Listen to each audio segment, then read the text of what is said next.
Hello guys, welcome to our channel. जैसे कि हम अपने क्लास 11th के बायोलॉजी के यूनिट वाइज चैप्टर्स की रीडिंग कर रहे हैं, तो जैसे कि हमने यूनिट नंबर 1 जो है उसकी रीडिंग कंप्लीट कर ली है और अब हम आते हैं अपने यूनिट 2 के अंदर, जिसका नाम है structural organisation in the plant and animal. और इसके अंदर हमें सिर्फ 3 ही चैप्टर रीड करने हैं।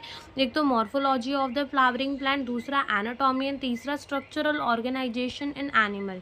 ठीक है, ये 3 ही चैप्टर हमें यहाँ पे रीड करने हैं और यहाँ पे भी हम इसके साइंटिस्ट के बारे में जो दिया हुआ है वो भी पढ़ेंगे, साथ ही साथ सारे चैप्टर्स की समरी को भी कवर करेंगे। ठीक है, तो स्टार्ट करते हैं। देखो क्या लिखा है। The description of the diverse form of life on earth was made only by observation through the naked eyes और later through magnifying lenses and microscope. This description is mainly of gross structural feature, both external and internal. In addition, observable and perceivable living phenomena were also recorded as a part of this description. Before experimental biology, or more specifically, physiology was established as a part of biology, naturalists describe only biology. Hence, biology remained as natural history for a long time. The description by itself was amazing in terms of detail, while the initial reaction of a student could be boredom. One should keep in mind that the detailed description was utilized in the later day reductionist biologist, where the living process drew more attention the scientist the living drew more attention from the scientist than the description of the life form and their structure. Hence, this description become meaningful and helpful in framing research question in physiology or evolutionary biology.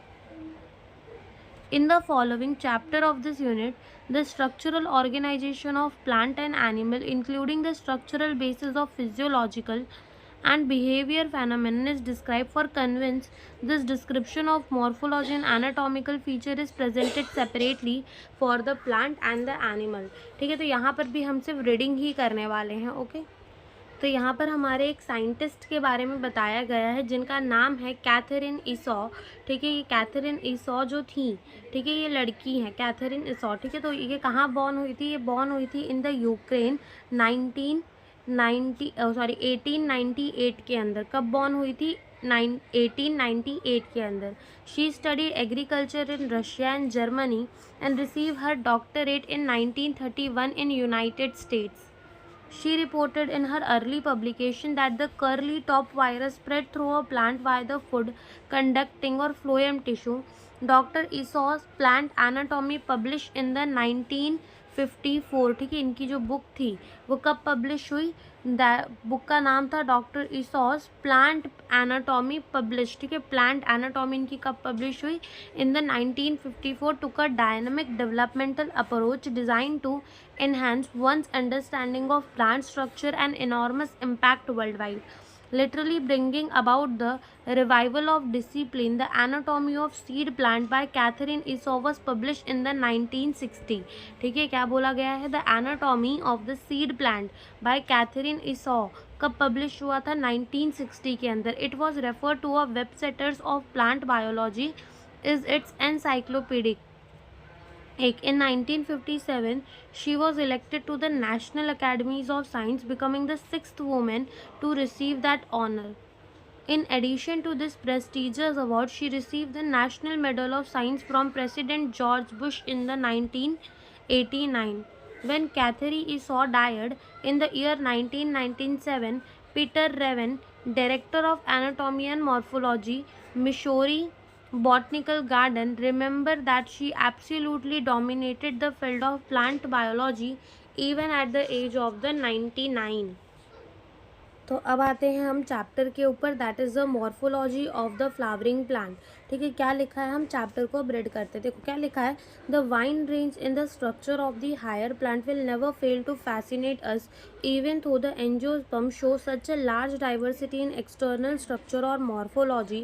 They are all characterized by the presence of root, stem, leaf, flower, fruit. In the chapter 2 and 3, we talked about the classification of the plant based on the morphology and other characteristics. For any successful attempt at classification, at understanding higher plant or that matter any living organism, we need to know standard technical term and standard definition. We also need to know about the possible variation in the different parts found as adaptation of the plant to their environment. Example, adaptation to various habitat for protection, climbing, storage, etc. If you pull out any weed, you will see that all of them have root, stem, and leaf. They may be bearing flower and fruit.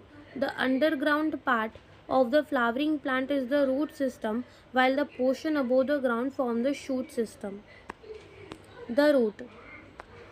In majority of the dicotyledonous plant, the direct elongation of the radicle leads to formation of the primary root which grow inside the soil. It bears the lateral roots of several order that are referred to as a secondary, tertiary, etc. root. The primary root and its branches constitute the tap root system. As seen in the mustard plant, in monocotyledonous plant, the primary root is short-lived and replaced by the large number of the root. These roots originate from the base of the stem and constitute the fibrous root system as seen in the wheat plant. In some plants like grass, monstera and banyan tree, root arise from the part of the plant other than the radicle is called the adventitious root. The main function of the root system are the absorption of the water and mineral from the soil, providing the proper encourage to the plant part, storing the reserve food material and synthesizing of the plant growth regulator. और यहाँ पे हमें एक plant की figure दी है जिसमें ये ऊपर फ्लावर दिखाए गए हैं, ये क्या दिखाए गए हैं, फ्रूट, ठीक है, ये स्टेम दिखाए गए हैं, ये इसके पत्ते दिखाए गए हैं, नोड दिखाया गया है, नोड वो रीजन होता है जहाँ से पत्ते उगते हैं, and inter node is the region between the two node. हमें बर्ड दिखाया गया है, ये वाला बर्ड एक्सिलरी बर्ड है, और ऊपर की तरफ अगर कोई बर्ड होता तो वो कैसा होता, टर्मिनल होता, ठीक है. फिर उसके बाद ये ऊपर का पूरा ग्राउंड के ऊपर का जो कुछ भी है वो शूट सिस्टम के अंदर आ रहा है, नीचे का रूट सिस्टम, और रूट सिस्टम में डायरेक्ट इलोंगेशन के रेडिकल से बना वो प्राइमरी रूट, फिर फर्दर उसकी ब्रांचेस निकली, वो क्या बनाई, सेकेंडरी रूट. फिर यहाँ हमें फिगर में दिखाया गया कि अलग अलग तरीके के रूट सिस्टम होते हैं. ये टैप रूट सिस्टम दिखाया गया है जहाँ पर प्राइमरी रूट और उसकी ब्रांचेस कॉन्स्टिट्यूट करती हैं, वो होता है टैप रूट सिस्टम. फिर फाइबरस रूट सिस्टम दिखाया गया है जहाँ पर प्राइमरी रूट तो शॉर्ट लिव्ड होती है लेकिन रिप्लेस हो जाती है बाय द बहुत सारे छोटे छोटे रूट्स के थ्रू. और ये हमें दिखाया गया है एडवेंटिशियस रूट, मतलब अगर रेडिकल के अलावा और कहीं से रूट उग रहा है तो हम उसको क्या कह देते हैं, एडवेंटिशियस रूट. अब यहाँ पे हमें दिखाए गए हैं region of the root. The root is covered at the apex by a thimble like structure called the root cap. It protect the tender apex of the root as it make its way through a soil. A few millimeter above the root cap is the region of the meristematic activity. The cells of this region are very small, thin walled with dense protoplasm. They divide repeatedly. The cells proximal to this region undergo the rapid elongation and enlargement and are responsible for growth of the root in length. The region is called a region of elongation. The cells of the elongation zone gradually differentiate and mature, and hence this zone proximal to the region of elongation is called the region of maturation.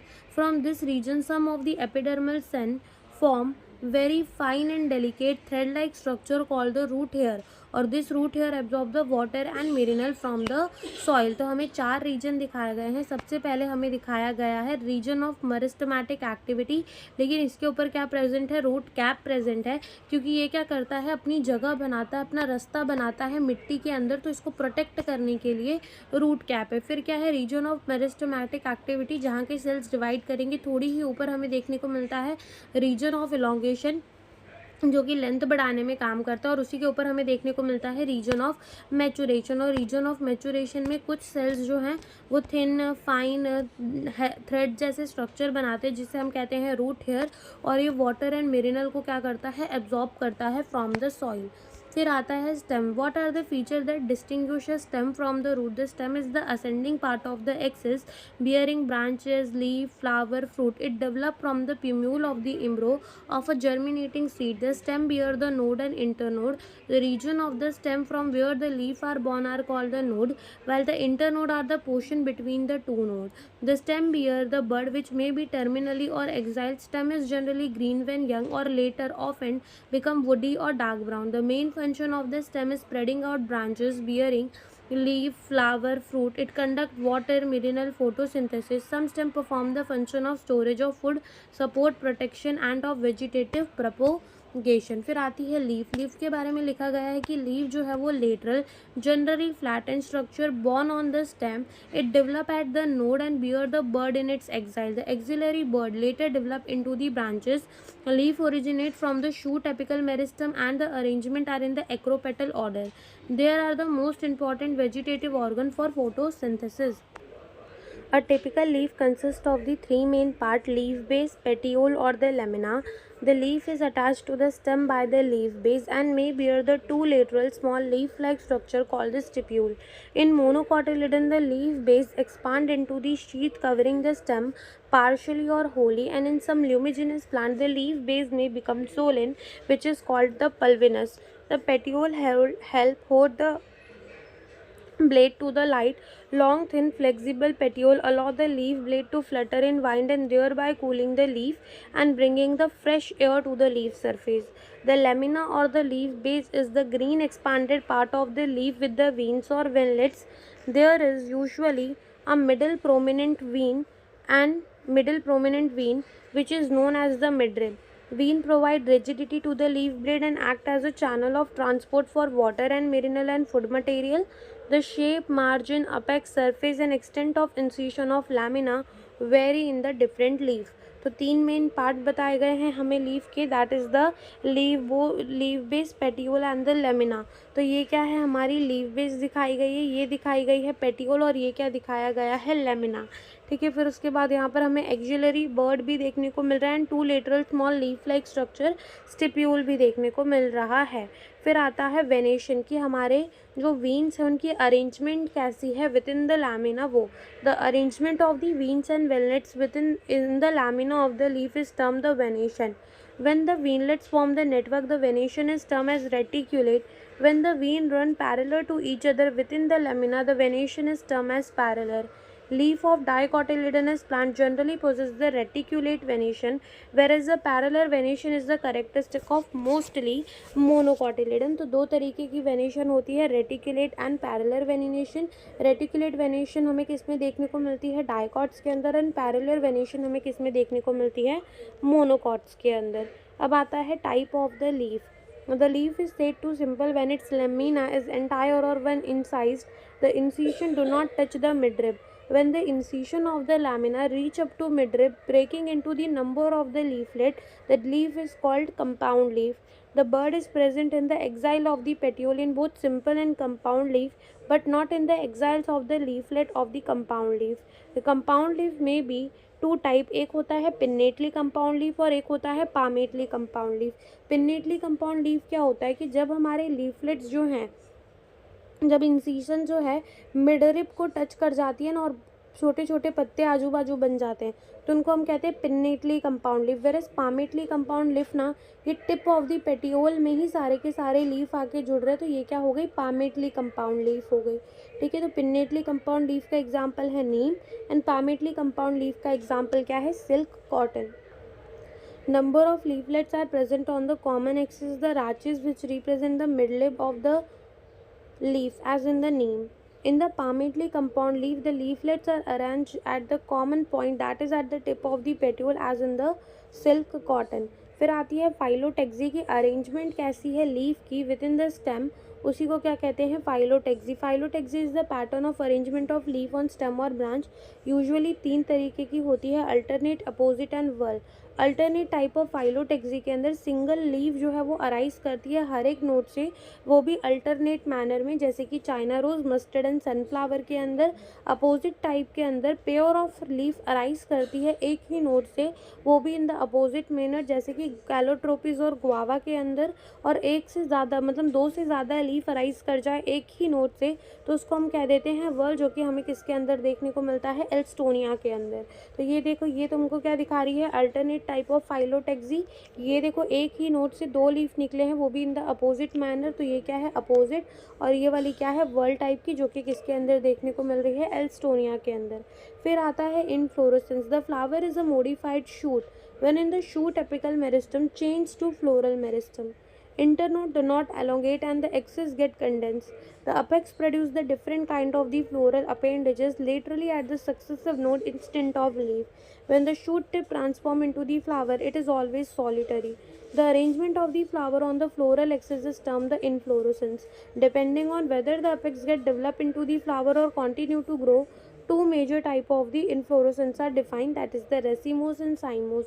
In the racemose type of inflorescence, the main axis continue to grow and flower are borne laterally in the acropetal order, and in the cymose type of inflorescence, the main axis terminate in the flower and hence the limited growth and flower are borne in the basipetal order. और यहाँ figure के अंदर हमें कौन सी दिखाई जा रही है, रेसिमोस टाइप ऑफ इनफ्लोरेसेंस, जहाँ पर मेन एक्सिस जो है वो बढ़ती ही जा रही है and flower are borne in the acropetal order. ठीक है, साइमोस वाले में ना बेसीपेटल ऑर्डर में फ्लावर उगते हैं, जो कि पीछे हमें फिगर गिवन है। तो ये हमें साइमोस टाइप ऑफ इनफ्लोरेसेंस दिए कि बड़े बड़े फ्लावर टिप में देखने को मिल रहे हैं और नए फ्लावर नीचे की तरफ उग रहे हैं बेसीपेटल ऑर्डर। अब देखो क्या लिखा है फ्लावर के बारे में। The flower is the reproductive unit in the angiosperm, it is meant for the sexual reproduction. A typical flower has a 4 different kind of well arranged successively on the sole and end of a stalk or a pedicle called the thalamus or receptacle. These are calyx, corolla, androecium and gynoecium. Calyx and corolla जो होते हैं वो accessory organ होते हैं, while androecium and gynoecium जो होते हैं वो reproductive ऑर्गन होते हैं। कुछ फ्लावर के अंदर जैसे कि लिली के अंदर कैलिक्स एंड कोरोला जो होते हैं वो डिस्टिंक्ट नहीं होते और इसको पेरियांथ कहा जाता है। When the flower has both androecium and gynoecium तो उसको बाइसेक्सुअल कहा जाता है। और अगर फ्लावर के पास या तो सिर्फ स्टेमन है या तो सिर्फ कार्पल है तो उसे क्या कह दिया जाता है, यूनिसेक्सुअल फ्लावर कह दिया जाता है। फिर आती है जैसे कि एनिमल के अंदर सिमेट्री होती थी, वैसे ही फ्लावर के अंदर radial symmetry is equivalent to the actinomorphic and bilateral symmetry is similar to the zygomorphic. तो देखो क्या लिखा है कि फ्लावर एक्टिनोमॉर्फिक हो सकता है, radial symmetry any plane passing through the centre can not divide, any plane passing through the centre can divide the animal in the 2 equal half. ये होती थी हमारी रेडियल सिमेट्री। बायलेटरल सिमेट्री क्या होती थी कि सिर्फ एक ही प्लेन से जब हम एनिमल को कट करेंगे तो हमें 2 इक्वल हाफ मिलेंगे। जाइगोमॉर्फिक सेम फ्लावर में भी चलता है। When the flower can be divided in the 2 equal radial half in any plane passing through the centre, उसको हम एक्टिनोमॉर्फिक कह देते हैं, जैसे कि मस्टर्ड, धतूरा, चिल्ली। और when it can be divided in the 2 similar half only by one particular plane passing through, उसको क्या कहेंगे, जाइगोमॉर्फिक, जैसे कि pea, gulmohar, bean and cassia. और फ्लावर एसिमेट्रिकल भी हो सकता है, irregular if can not be divided in the 2 similar half by any vertical plane passing through the centre, जैसे कि कैना के अंदर। फिर आता है कि फ्लावर हमारे ट्राइमेरस हो सकते हैं, टेट्रामेरस हो सकते हैं, pentamerous. When the floral appendages are in the multiple of 3, 4, 5 respectively. Flower with the bract reduce leaf found at the base of the pedicel are called the bracteate and those without bract, उसे क्या कहेंगे, ई bracteate. और आगे जाके हमें क्या पढ़ना है, हमें पढ़ना है कंडीशंस कि ओवरी की पोजीशन कैसी होती है, हाइपोगाइनस, पेरीगाइनस, एपीगाइनस। तो हाइपोगाइनस कंडीशन के अंदर ना ओवरी की जो पोजीशन होती है वो कैसी होती है, सुपीरियर होती है, जैसे तुम इस फिगर के अंदर देख सकते हो। ठीक है, तो वो हाइपोगाइनस कंडीशन होती है कि जब ओवरी टॉप मोस्ट पोजीशन में रहे या फिर गाइनोशियम टॉप मोस्ट पोजीशन में रहे और बाकी सारे वर्ल्स जो है उसके नीचे सिचुएटेड रहे। फिर होती है एक पेरीगाइनस कंडीशन जहाँ पे दोनों almost at the equal level हमें देखने को मिलते हैं। वेयर इज एपीगाइनस कंडीशन के अंदर जो हमारा गाइनोशियम है उसको तो ओवरलैप करके बाकी के फ्लोरल पार्ट्स और ऊपर उग रहे, तो वो एपीगाइनस कंडीशन हो जाती है। Based on the position of the calyx, corolla and androecium in respect to the ovary on the thalamus, the flower are described as a hypogynous, perigynous and epigynous. In hypogynous flower condition, the gynoecium occupied the highest position while the other parts are situated below it. The ovary in such flower is said to be a superior. Example, mustard, china rose and brinjal. The gynoecium is situated in the center and other parts of the flower are located on the rim of the thalamus almost at the same level. It is called perigynous. The ovary here is said to be half inferior. Example, plum, rose and peach. In epigynous condition, the margin of the thalamus grow upward, enclosing the ovary completely and getting fused with it. The other parts of the flower arise above the ovary and hence the ovary is said to be inferior, as in the flower of the guava and cucumber and the ray floret of the sunflower. Flower. फिर आते हैं parts of the flower में, तो देखो क्या लिखा है कि each flower normally 4 floral bulbs होते हैं, corolla, calyx, corolla, androecium and gynoecium. Calyx को के से रिप्रेजेंट करते हैं, कोरोला को सी से। The calyx is the outermost whorl of the flower and the member are called sepal. Generally sepals green होते हैं, लीफ लाइक होते हैं, प्रोटेक्ट करते हैं फ्लावर को at the bud stage. Calyx जो है वो ना गेमोसेपलस हो सकते हैं, यानी कि अगर सेपल यूनाइटेड है तो उसको गेमोसेपलस कह देंगे, और अगर सेपल फ्री है तो उसे क्या कह देंगे, पॉलीसेफलस कह देंगे। फिर आता है corolla. Corolla is composed of petal, और पेटल यूजुअली ब्राइट कलर्ड होते हैं to attract the insect for pollination, like calyx, corolla में also be Gamopetalous, petals united, polypetalous, petal free. The shape and color of the corolla may vary greatly in shape. Corolla may be tubular, bell shape, funnel shape or wheel shape. Estivation, the mode of arrangement of the sepal or petal in the floral bud with respect to the other member of the same whorl is known as a estivation. Main type of estivations: valvate, twisted, imbricate, vexillary estivation. ठीक है, ये हमें कुछ floral के parts given हैं कि ये pedicle है, यानी कि फ्लावर की डंडी, पेडिसेल, ये कैलिक्स, ठीक है, ये ग्रीन ग्रीन से जो दिख रहे हैं, ये कोरेला, ये गाइनोशियम, ये एंड्रोशियम, और सब अलग अलग करके भी हमें यहाँ पर दिखाया गया है। When sepal or petal in the whorl just touch one another at the margin without overlapping as in the calotropes, it is said to be valvate. If one margin of the appendages overlap that of the next one and so on in the China rose, the ladyfinger and cotton, it is called the twisted. When the margin of the sepal or petal overlap one another but not in any particular direction, as in the acacia and gulmohar, the estivation is called the imbricate.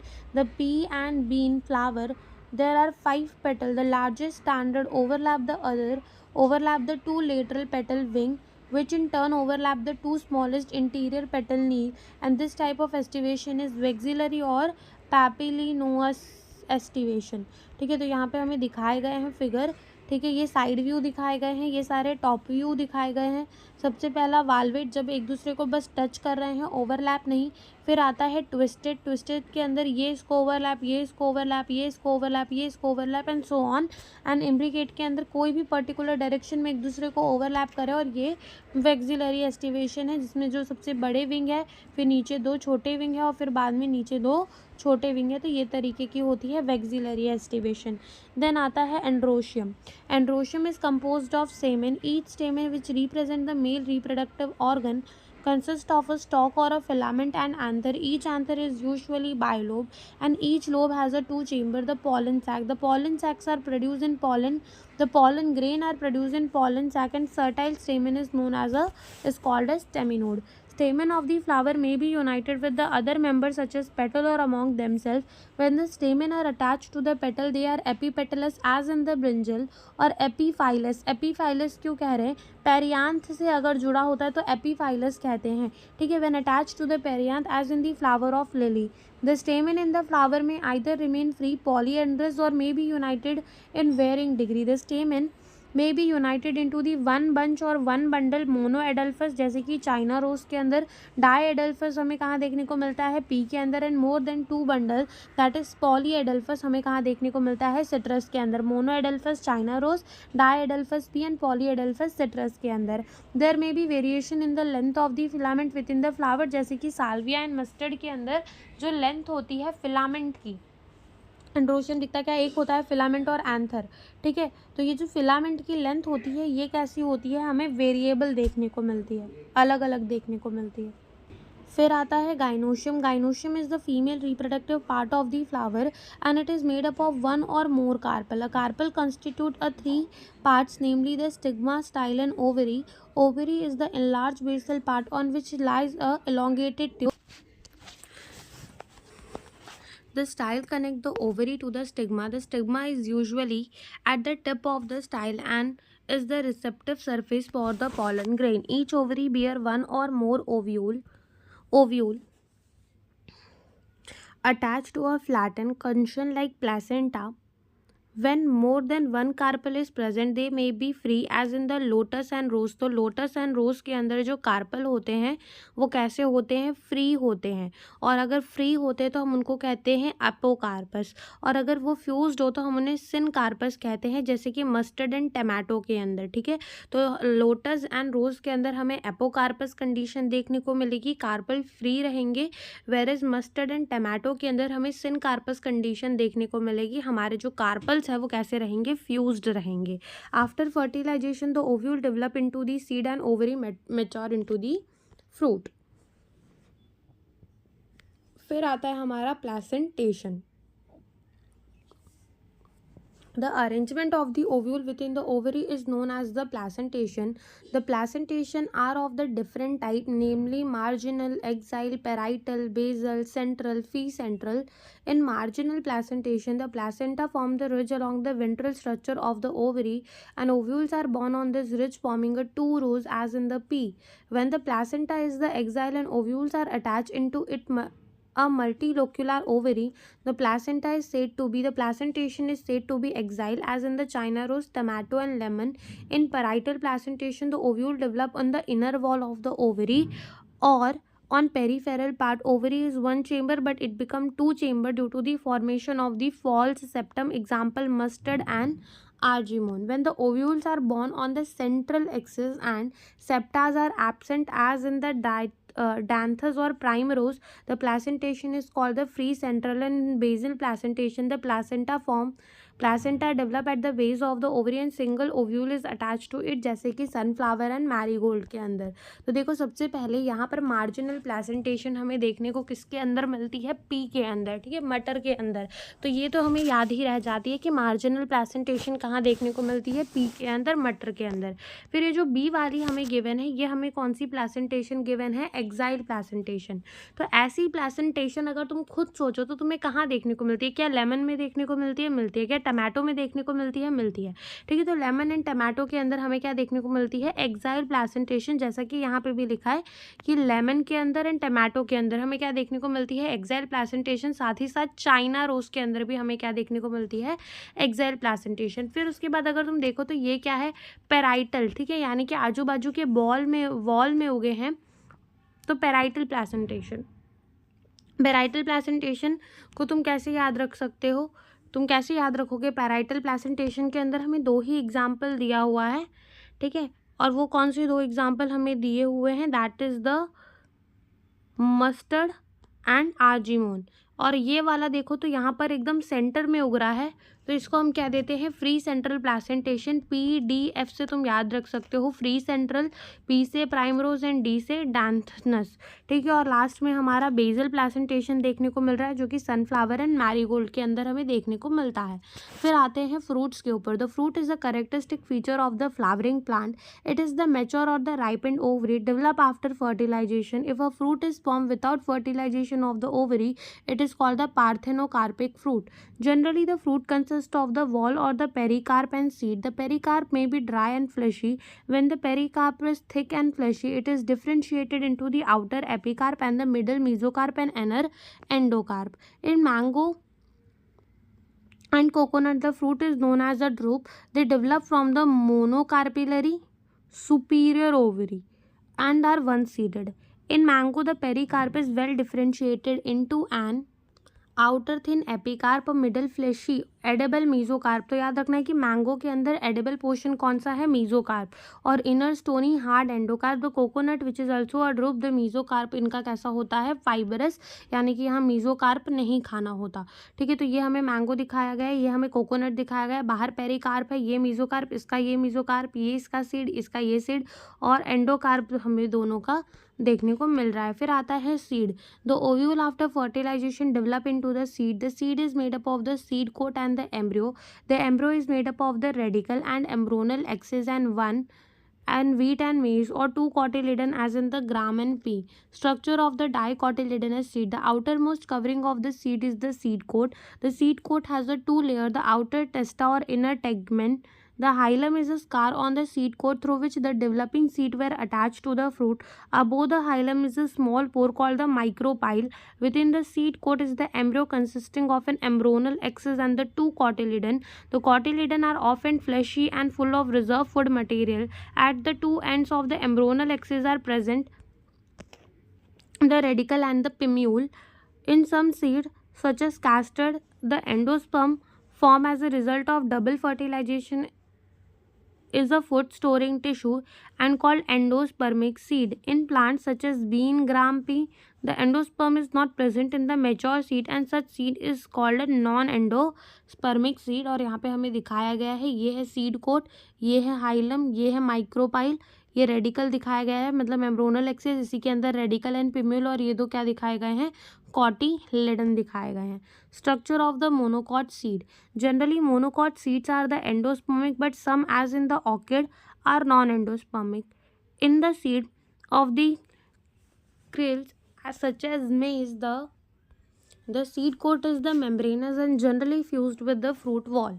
The endosperm is bulky and store the food. The outer covering of endosperm separates the embryo by a proteinaceous layer called the arenal layer. The embryo is the small and situated at the groove at one end of the endosperm. It consists of one large and shield-shaped cotyledon known as a scutellum and short axis with pimule and radicle. The pimule and radicle are enclosed in sheath which are called coleoptile and coleorhiza respectively. तो अब यहाँ पे confusion होती है कि radical के पास कौन है और पिम्यूल के पास कौन है. तो रेडिकल कहाँ से चालू हो रहा है, आर, तो उसके पास कौन होगा, जिसके पास आर है उसके वर्ड में, पिम्यूल और कोलियोप्टाइल. ठीक है, ऐसे याद तुम कर सकते हो. और यहाँ पे हमें फिगर गिवन है कि ये इसका एम्ब्रियो है, ये इसका एंडोस्पर्म है, ये एरिडॉल लेयर है. ठीक है, ये seed coat and fruit wall. Endosperm, इसकी प्लॉइडी क्या होती है, ट्रिप्लॉइड होता है. ये क्या है, शेल शेप कॉटिलिडन. ये है हमारा कोलियोप्टाइल. पिम्यूल के पास ये है रेडिकल, और ये क्या है, कोलियोराइजा, किसके पास, रेडिकल के पास. फिर आता है semi technical description of a typical flowering plant. Various morphological features are used to describe a flowering plant. The description has to be in a simple and scientific language and presented in a proper sequence.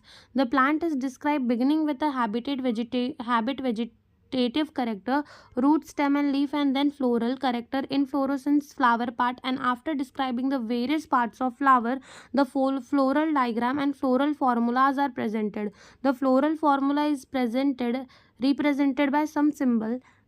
In the formula, BR stand for the bracteate, K stand for the calyx, C for corolla, P for perianth, A for androecium, G for gynoecium and G के नीचे ये यानी कि superior ovary, G के ऊपर ये यानी कि inferior ovary. This is for male and this is for female and this is for bisexual and this is for actinomorphic and this is for zygomorphic. ठीक है, ये सारी चीज़ें जो है हम यूज़ करते हैं फ्लोरल फार्मूला को लिखने के लिए. जैसे कि यहाँ पे हमें एक फ्लोरल फार्मूला गिवन है. ठीक है, तो यहाँ पर तुम देखो तो यहाँ पर सबसे पहले तो क्या दिखाया गया है कि ये फ्लावर कैसा है, एक्टिनोमॉर्फिक, यहाँ से भी इक्वल हाफ, यहाँ से भी इक्वल हाफ, यहाँ से भी इक्वल हाफ, यहाँ से भी इक्वल हाफ, किसी भी प्लेन से कट करो. साथ ही साथ ये बायसेक्सुअल है, यानी कि इसके अंदर हमें एंड्रोशियम्स भी देखने को मिल रहे हैं, गाइनोशियम भी, जो कि इधर पे भी लिखा है. फिर कैलिक्स की बात करें तो 2 ऊपर है 2 नीचे, तो 2+2 लिख दिया. कोरोला कैसे हैं, 4 है और अलग अलग हैं तो लिख दिया. एंड्रोशियम कितने हैं, 4 एक तरीके के और 2 एक तरीके के, यानी कि 2+4 लिख दिए. गाइनोशियम जो है वो ऊपर है, सुपीरियर ओवरी 2 है, और इस ब्रैकेट का मतलब होता है कि हम दिखाना चाहते हैं कि वो क्या है, फ्यूज्ड है. Zygomorphic nature of the flower. Fusion is indicated by enclosing the figure within a bracket and addition by a line drawn above the symbol of the floral part. The floral diagram provides the information about the number of the flower, their arrangement, the relation they have with one another. The position of the mother axis with respect to the flower is represented by the dot on the top of the floral diagram. Calyx, corolla, androecium, gynoecium are drawn in successive whorl. Calyx begin the outermost and gynoecium begin in the center. Floral formula shows the cohesion and adhesion within the parts of whorl and between the whorl. The floral diagram and floral formula in the figure 5.6 वो किसको दिखा रहा है, mustard family Brassicaceae को. ठीक है, mustard family Brassicaceae को. फिर आता है हमारा फैमिली सोलेनेसी. तो it is a large family commonly called the potato and it is widely distributed in the tropic, subtropic, even the temperate zone. ठीक है, वेजिटेटिव करेक्टर की बात करें तो mostly herb, shrubs and rarely small tree, stem herbaceous, rarely woody, aerial, erect, cylindrical, branch, solid और hollow, hairy और glabrous. Underground stem is potato, solanum, ट्यूबरसम.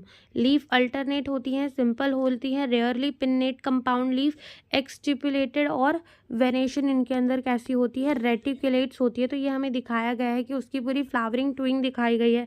ठीक है, फिर ये हमें क्या दिखाया गया है, फ्लावर. सी में क्या दिखाया गया है, longitudinal section of the flower. D में हमें स्टेमेन और दिखाए गए हैं. ई में हमें कार्पल और ये वाला पूरा का पूरा फ्लोरल डायग्राम हमें दिखाया गया है. पूरा का पूरा फ्लोरल डायग्राम हमें दिखाया गया है यहाँ पर. ठीक है, और साथ ही साथ यहाँ पे हमें फ्लोरल करेक्टर्स के बारे में भी बताया गया है. इनफ्लोरेसेंस सॉलिटरी, एक्सिलरी और साइमोस टाइप की होती है. फ्लावर बायसेक्सुअल एंड एक्टिनोमॉर्फिक होता है. कैलिक्स 5 होते हैं, यूनाइटेड होते हैं. प्रेसिस्टेंट वाल्वेट एस्टिवेशन. कोरोला 5 होते हैं, यूनाइटेड होते हैं. Valvate aestivation. एंड्रोशियम. स्टेमन 5 होते हैं. एपिपेटलस पेटलस से जुड़े होते हैं. Gynoecium bicarpellary, obliquely place. Syncarpous होती है, सुपीरियर ओवरी, बायलॉक्यूलर. प्लासेंटा कैसा होता है, swollen with many ovule, axile. Fruit berry and capsule, seed many endospermous. और साथ ही साथ हमें गिवन है यहाँ पर फ्लोरल फॉर्मूला कि वो एक्टिनोमॉर्फिक फ्लावर है, बायसेक्सुअल है, कैलिक्स 5 है, फ्यूज्ड है. कोरोला 5 है, फ्यूज्ड है. एंड्रोशियम 5 है. और कैलिक्स जो है ना वो किससे जुड़े, मतलब जो एंड्रोशियम है वो किससे जुड़े हुए हैं, कैलिक्स से जुड़े हुए हैं. यानी कि जो स्टेमेंस है वो किससे ऐसे जुड़े हुए हैं, पेटल से जुड़े हुए हैं. ठीक है, और गाइनोशियम जो है वो सुपीरियर ओवरी है और कितनी है, 2 है, और कैसी है, फ्यूज्ड है. ठीक है, फिर आता है हमारा इकोनॉमिक इंपॉर्टेंट. तो many plant belonging to this family are the source of food. Tomato, brinjal, potato, spice, chili, medicine, belladonna, ashwagandha, fumigatory, tobacco and ornamental petunia. ठीक है, समरी इस चैप्टर की रीड करते हैं. देखो क्या लिखा है, flowering plant exhibit the enormous variation in shape, size, structure, mode of nutrition, life span, habitat. They have the well developed root shoot system. Root system is either a tap, fibrous or generally dicotyledonous plant have the tap root while the monocotyledonous plant have the fibrous. याद रखना है कि generally जो होते हैं dicot, उनके पास क्या होता है, उनके पास होता है टैप रूट सिस्टम. वेरस जो मोनोकॉट होते हैं उनके पास क्या होता है, fibrous root system. The root in some plant gets modified for the storage of the food, mechanical supports and respiration. मतलब अगर है ना रूट्स भी क्या होते हैं यहाँ पर मॉडिफाइड होते हैं, कुछ फूड की स्टोरेज करने के लिए, कुछ मैकेनिकल सपोर्ट्स देने के लिए, कुछ रेस्पिरेशन के लिए. The shoot system is differentiated into the stem, leaf, flower, fruit. The morphological feature of the stem like the presence of node, internode, multicellular hair, positively phototropic nature help to differentiate the stem from root. Leaf is the lateral outgrowth of the stem developed exogenously at the node and these are green in color to perform the function of photosynthesis. Leaf exhibit marked variation in the shape, size, margin, apex and extent of incision of the leaf blade lamina. The flower is a modified shoot meant for sexual reproduction. The flower are arranged in the different type of inflorescence. They exhibit enormous variation in the structure, symmetry, position of the ovary in relation to the other part, arrangement of the petal, sepal, ovule. After fertilization, the ovary is modified into the fruit and ovule into seed. Seed either may be monocotyledon or dicotyledon. They vary in the shape, size, period of viability. The floral character form the basis of classification. The floral character form the basis of classification. ठीक है, and identification of the flowering plant. This can be illustrated through a semi-technical descriptions of family. Hence, the flowering plant is described in a definite sequence by using a scientific term. The floral feature are represented in a summarized form as the floral diagram and floral formula. तो यहाँ पे हमारा ये वाला chapter होता है ख़त्म. और इसके बाद अब हम पढ़ते हैं अपने इस यूनिट 2 का दूसरा chapter, that is the anatomy of the flowering plant. तो अब हम स्टार्ट करने जा रहे हैं अपने इस यूनिट 2 का चैप्टर नंबर दूसरा, यानी कि अपने बायोलॉजी का चैप्टर नंबर 6 और यूनिट 2 का दूसरा chapter, that is the anatomy of the flowering plant. ठीक है, तो रीड करते हैं. देखो क्या लिखा हुआ है. सबसे पहले यहाँ पे हमें लिखा है कि you can very easily see the structural similarities and variation in the external morphology of the larger living organism, both plant and animal. Similarly, if we were to study the internal structure, one also find the similarities as well as difference. This chapter introduces you to the internal structure and functional organization of the higher plant. Study of internal structure of the plant is called anatomy. Plant having the cells as the basic unit, cells are organized into the tissue, and in turn tissues are organized into the organ. Different organ in the plant show the differences in the internal structure. Within angiosperm, the monocot and dicot are also seen to be anatomically different. Internal structure also show adaptation to diverse environment. The tissue system, we are discussing the type of tissue based on the type of the cell present. Let us now consider how the tissue vary depending on their location in the plant body. Their structure and function would also be depend on the location. On the basis of their structure and location, there are the three type of tissue system: the epidermal tissue system, the ground or fundamental tissue system, and vascular or conducting tissue system. Epidermal tissue system, the epidermal tissue system form the outermost covering of the whole plant body and compromises the epidermal cells, stomata, and the epidermal appendages, the trichome and hair. The epidermis is the outermost layer of the primary plant body. It is made up of an elongated, compactly arranged cell which form continuous layer. Epidermis is usually a single layered. Epidermal cells are parenchymatous with small amount of cytoplasm lining the cell wall and large vacuole. The outside of the epidermis is often covered with a waxy thick layer called the cuticle, which prevent the loss of water. Cuticle is absent in the root. Stomata are the structure present in the epidermis of the leaf. Stomata regulate the process of transpiration and gases exchange. Each stomata is composed of two bean-shaped cell known as a guard cell, which enclose the stomatal pore. In grasses, the guard shell are dumbbell-shaped. The outer wall of the guard cells away from the stomatal pore are thin, and the inner cell toward the stomatal pore are highly thickened. The guard cell possess the chloroplast and regulate the opening and closing of the stomata. Sometimes the few epidermal cell in vicinity of the guard cell become specialized in their shape and size and are known as a subsidiary cell. The stomatal aperture, guard cell, and the surrounding subsidiary cell are together called the stomatal apparatus. तो यहाँ पे हमें दिखाया गया है stomata with a bean shape guard cell, ये है bean shape guard cell, और with a dumbbell shape guard cell, दोनों ही दिखाया गया है. हमें क्या बोला गया कि स्टोमेटा के अंदर होते हैं क्लोरोप्लास्ट, जो कि यहाँ हमें दिख रहे हैं. ठीक है, ये opening and closing of the stomatal pore को रेगुलेट करता है. जो अंदर की तरफ वॉल होता है वो थिक होता है, बाहर की तरफ जो होता है वो पतला होता है. अंदर की तरफ वाला थिक होता है, बाहर की तरफ वाला पतला होता है. साथ ही साथ कुछ यहाँ पे सेल्स दिख रहे हैं, उनको कहते हैं सब्सिडरी सेल. ठीक है, फिर उसके बाद आते हैं the cells of the epidermis bear the number of the hair. The root hair are unicellular elongation of the epidermal cell and help absorb water and mineral from the soil.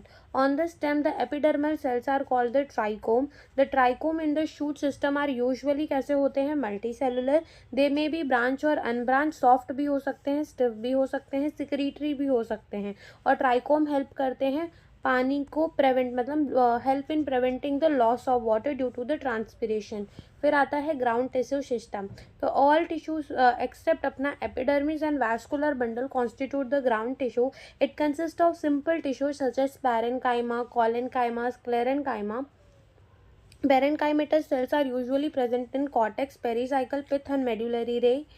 In the primary stem and root, in leaf, the ground tissue consists of thin-walled chloroplast containing cell, and it is called a mesophyll. The vascular tissue system. The vascular system consists of complex tissue, the phloem and the xylem. The xylem and the phloem together constitute the vascular bundle. In the dicotyledonous stem, cambium is present between the phloem and xylem, and such vascular bundle, because of the presence of the cambium, possess the ability to form the secondary xylem and phloem tissue, and hence are called the open vascular bundle. In the monocotyledon, the vascular bundle have no cambium present in them, hence since they do not form the secondary tissue, they are referred to as closed. When xylem and phloem within the vascular bundle are arranged in the alternate manner along the different radii, the arrangement is called the radial, such as in the root. And in conjoint type of the vascular bundle, the xylem and phloem are jointly situated along the same radius of the vascular bundle, and such vascular bundle are common in the stems and leaf. The conjoint vascular bundle usually have the phloem located only on the outer side of the xylem. तो देखो यहाँ पे क्या बनाए हुए हैं, कुछ figure बनाए हुए हैं जहाँ तुम देख सकते हो कि यहाँ पर जो है जाइलम अलग प्रेजेंट है, फ्लोएम अलग, जाइलम अलग, फ्लोएम अलग, जाइलम अलग, फ्लोएम अलग, यानी अलोंग द डिफरेंट रेडियाई जो है सबको प्रेजेंट है। इसको कहते हैं रेडियल अरेंजमेंट, जो कि हमें कहाँ देखने को मिलता है, रूट के अंदर। वेरएज अगर तुम इस वास्कुलर बंडल को देखोगे तो ये जाइलम है, ये फ्लोएम है और बीच में कोई कैम्बियम नहीं प्रेजेंट, तो हम इनको कहते हैं ये closed type of vascular bundle है। क्यों क्लोज्ड है? क्लोज्ड है फॉर द सेकेंडरी ग्रोथ, ठीक है। और यहाँ पे अगर तुम देखोगे तो यहाँ पे तुम्हें कैम्बियम दिख रहा होगा between the phloem and xylem, और इसको हम कहते हैं ओपन वास्कुलर बंडल। क्यों ओपन वास्कुलर बंडल कहते हैं? क्योंकि ना ये ओपन होता है सेकेंडरी ग्रोथ के लिए, साथ ही साथ ये कॉन्जॉइंट है। इसका मतलब कि जाइलम एंड फ्लोएम एक ही रेडियाई में प्रेजेंट है। ये भी कैसा है? Conjoint type of vascular bundle. फिर आती है anatomy of the dicotyledon and monocotyledonous plant. For better understanding of the tissue organisation of root stem leaf, it is convenient to study the transverse section of major zone of this organ. Dicotyledonous root. Look at the figure. It shows the transverse section of the sunflower root, क्योंकि sunflower क्या है? एक dicot. The internal structure organization follow। सबसे outer most layer को क्या बोल देते हैं? Epiblema. Many cells of the epiblema protrude in the form of the unicellular root hair. The cortex consists of the several layer of the thin wall parenchyma cell. With intercellular space, the innermost layer of the cortex is called the endodermis. It comprises a single layer of the barrel-shaped cell without any intracellular space. The tangential as well as the radial wall of the endodermal cell have a deposition of the waxy impermeable, water impermeable waxy material suberin in the form of the Casparian strip. Next to the endodermis lie a few layers of the thick wall parenchyma cell referred to as pericycle. Initiation of the lateral root and vascular cambium during the secondary growth take place in this cell. The pith is small and inconspicuous. The parenchymatous cells which lie between the xylem and phloem called the conjunctive tissue. There are usually 2 to 4 xylem and phloem patches. Later the cambium rim develop between the xylem and phloem. All tissues to inner side of endodermis such as pericycle, vascular bundle and pith constitute the stele, ठीक है। तो यहाँ पर हमें क्या दिखाया गया है? हमें दिखाया गया है डाइकॉट का क्रॉस सेक्शन, डाइकॉट के रूट का क्रॉस सेक्शन, यानी कि ऐसा सा पहले एक प्लांट रहा होगा जिसको ऊपर से ऐसे कट किया गया होगा और फिर वो सर्कुलर अपीयर होगा और उसका इतना सा पार्ट जो है हमें यहाँ पे क्या किया गया है? दिखाया गया है। तो सबसे बाहर हमें क्या देखने को मिल रही है? एपिडर्मिस देखने को मिल रही है, और इसमें से क्या निकले हुए हैं? रूट हेयर निकले हुए हैं, और ये रूट हेयर हमें देखने को मिल रहा है। फिर अंदर ये क्या है? हमारे पेरेनकाइमेटस सेल, जिन्हें हम कहते हैं कॉर्टेक्स, और जो एकदम अंदर वाली लेयर होती है कॉर्टेक्स की, उसी को क्या कहते हैं? एंडोडर्मिस। क्या कहते हैं? एंडोडर्मिस, ठीक है। और ये एंडोडर्मिस में ही क्या प्रेजेंट होते हैं? Water impermeable material suberin in the form of the Casparian strip. और उसके बाद जो आता है उसको क्या कहते हैं? पेरीसाइकिल। फिर प्रोटोजाइलम, मेटाजाइलम देखने को मिल रहा है, बीच में जो प्रेजेंट है वो पिथ है, और ये जो प्रेजेंट है फ्लोएम यहाँ पर, ठीक है। डायग्राम इतने अच्छे से यहाँ पे नहीं गिवन है तो समझने में प्रॉब्लम होती है। फिर आता है मोनोकोटिलेडनस रूट, ठीक है। लिखा the anatomy of the monocot root similar to the dicot root in many respects. It has an epidermis, cortex, endodermis, pericycle, vascular bundle, pith. As compared to the dicot root which have the fewer xylem bundle, there are usually more than 6 polyarch xylem bundle in the monocot root. pith कैसा होता है? Large होता है, well develop होता है। मोनोकोटिलेडनस root जो है secondary growth के अंदर नहीं जाती, तो यहाँ पर कैम्बियम भी नहीं देखने को मिलता। अगेन ये क्या है? हम देखने मिल रही है हमें एपिडर्मिस, ये निकली है रूट हेयर, ये देखने को मिल रही है cortex, endodermis, pericycle, phloem, protoxylem, pith देखने को मिल रही है। साथ ही साथ हमें और क्या देखने को मिल रहा है? मेटाजाइलम भी यहाँ पे देखने को मिल रहा है। फिर आता है डाइकोटिलेडनस स्टेम। तो देखो क्या लिखा है? The transverse section of the typical young dicotyledonous stem show the epidermis as the outermost protective layer of the stem जो कि कवर्ड होता है with the thin layer of the cuticle. It may bear the trichome, उसमें trichome हो सकते हैं कुछ stomata. The cells arrange in the multiple layer between the epidermis and pericycle constitute the cortex. 3 sub zone होते हैं cortex के। Outer वाला hypodermis consist of few layer of the collenchyma cell just below the epidermis which provide the mechanical strength to the young stem.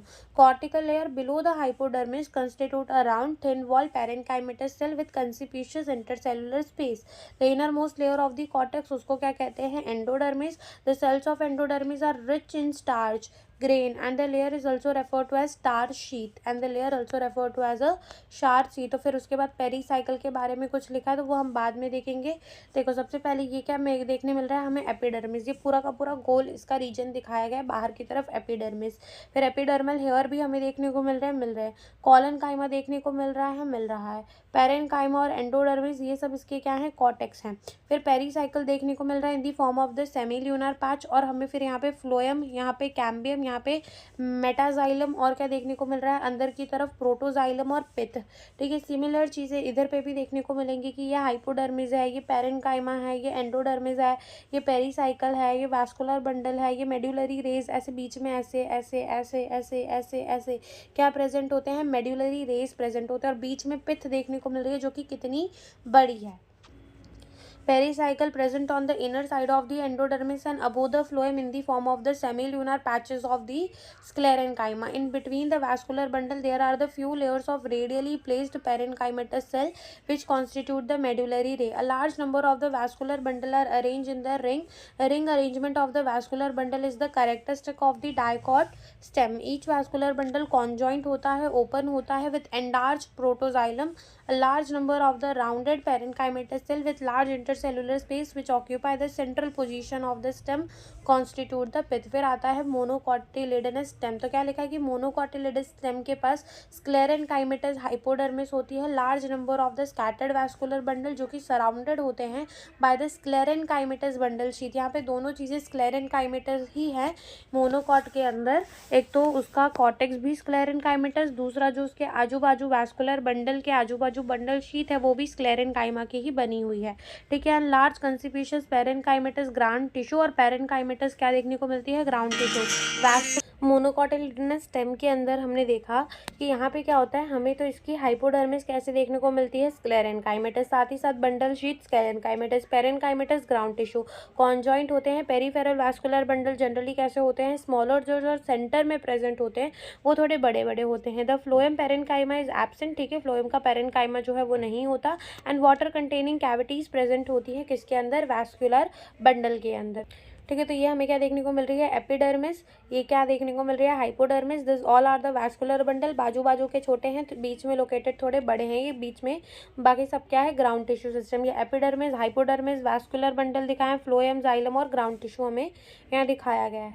फिर आते हैं हम leaf के ऊपर। तो सबसे पहले हमें डॉर्सीवेंट्रल लीफ दिखाई गई है यानी कि डाइकोटिलिडनस लीफ। यहाँ पे क्या होता है कि जो इसकी ऊपर वाली सरफेस होती है वो थोड़ी अलग होती है, नीचे वाली सरफेस थोड़ी अलग होती है, इसलिए इसका नाम क्या है? डॉर्सीवेंट्रल लीफ। वरना हम मोनोकॉट को पढ़ेंगे और उसका नाम होता है आइसोबाइलेटरल लीफ, यानी कि उसकी दोनों सरफेस जो है ऊपर वाली भी नीचे वाली भी सेम होती है। The vertical section of the dorsiventral leaf through the lamina show a 3 main part. एक एपिडर्मिस, मेसोफिल होती है और साथ ही साथ हमें क्या देखने को मिलता है? Vascular system. Epidermis which cover the upper surface उसको हम कहते हैं एडैक्सियल और लोअर सरफेस वाले को हम कहते हैं abaxial epidermis of the leaf. ठीक है, जिसके ऊपर क्या होती है, मतलब जो ऊपर वाली लेयर होती है उनमें क्या होती है? क्यूटिकल प्रेजेंट्स होती हैं। ठीक है, lower surface of the leaf has a conspicuous cuticle जो अबैक्सियल होती है यानी ऊपर वाली होती है। ठीक है, जो अबैक्सियल, यस अबैक्सियल यानी कि जो नीचे वाली लोअर सरफेस होती है। बैक से याद रख लो, अबैक्सियल यानी कि नीचे वाली। ठीक है, जनरली कैसे होती है? इनमें ज़्यादा स्टोमेटा होता है देन एडैक्सियल यानी कि ऊपर वाली एपिडर्मिस से। लेटर में इवन लैक द स्टोमेटा यानी नीचे वाली जो होती हैं यानी कि जो ऊपर वाली होती हैं अबैक्सियल वाली एपिडर्मिस में जनरली ज़्यादा स्टोमेटा होता है, एडैक्सियल वाली में थोड़ा कम होता है। और जो हमारी एडैक्सियल वाली है वहाँ पे स्टोमेटा नहीं भी हो सकता। The tissue between the upper and the lower epidermis उसको मीजोफिल कहते हैं।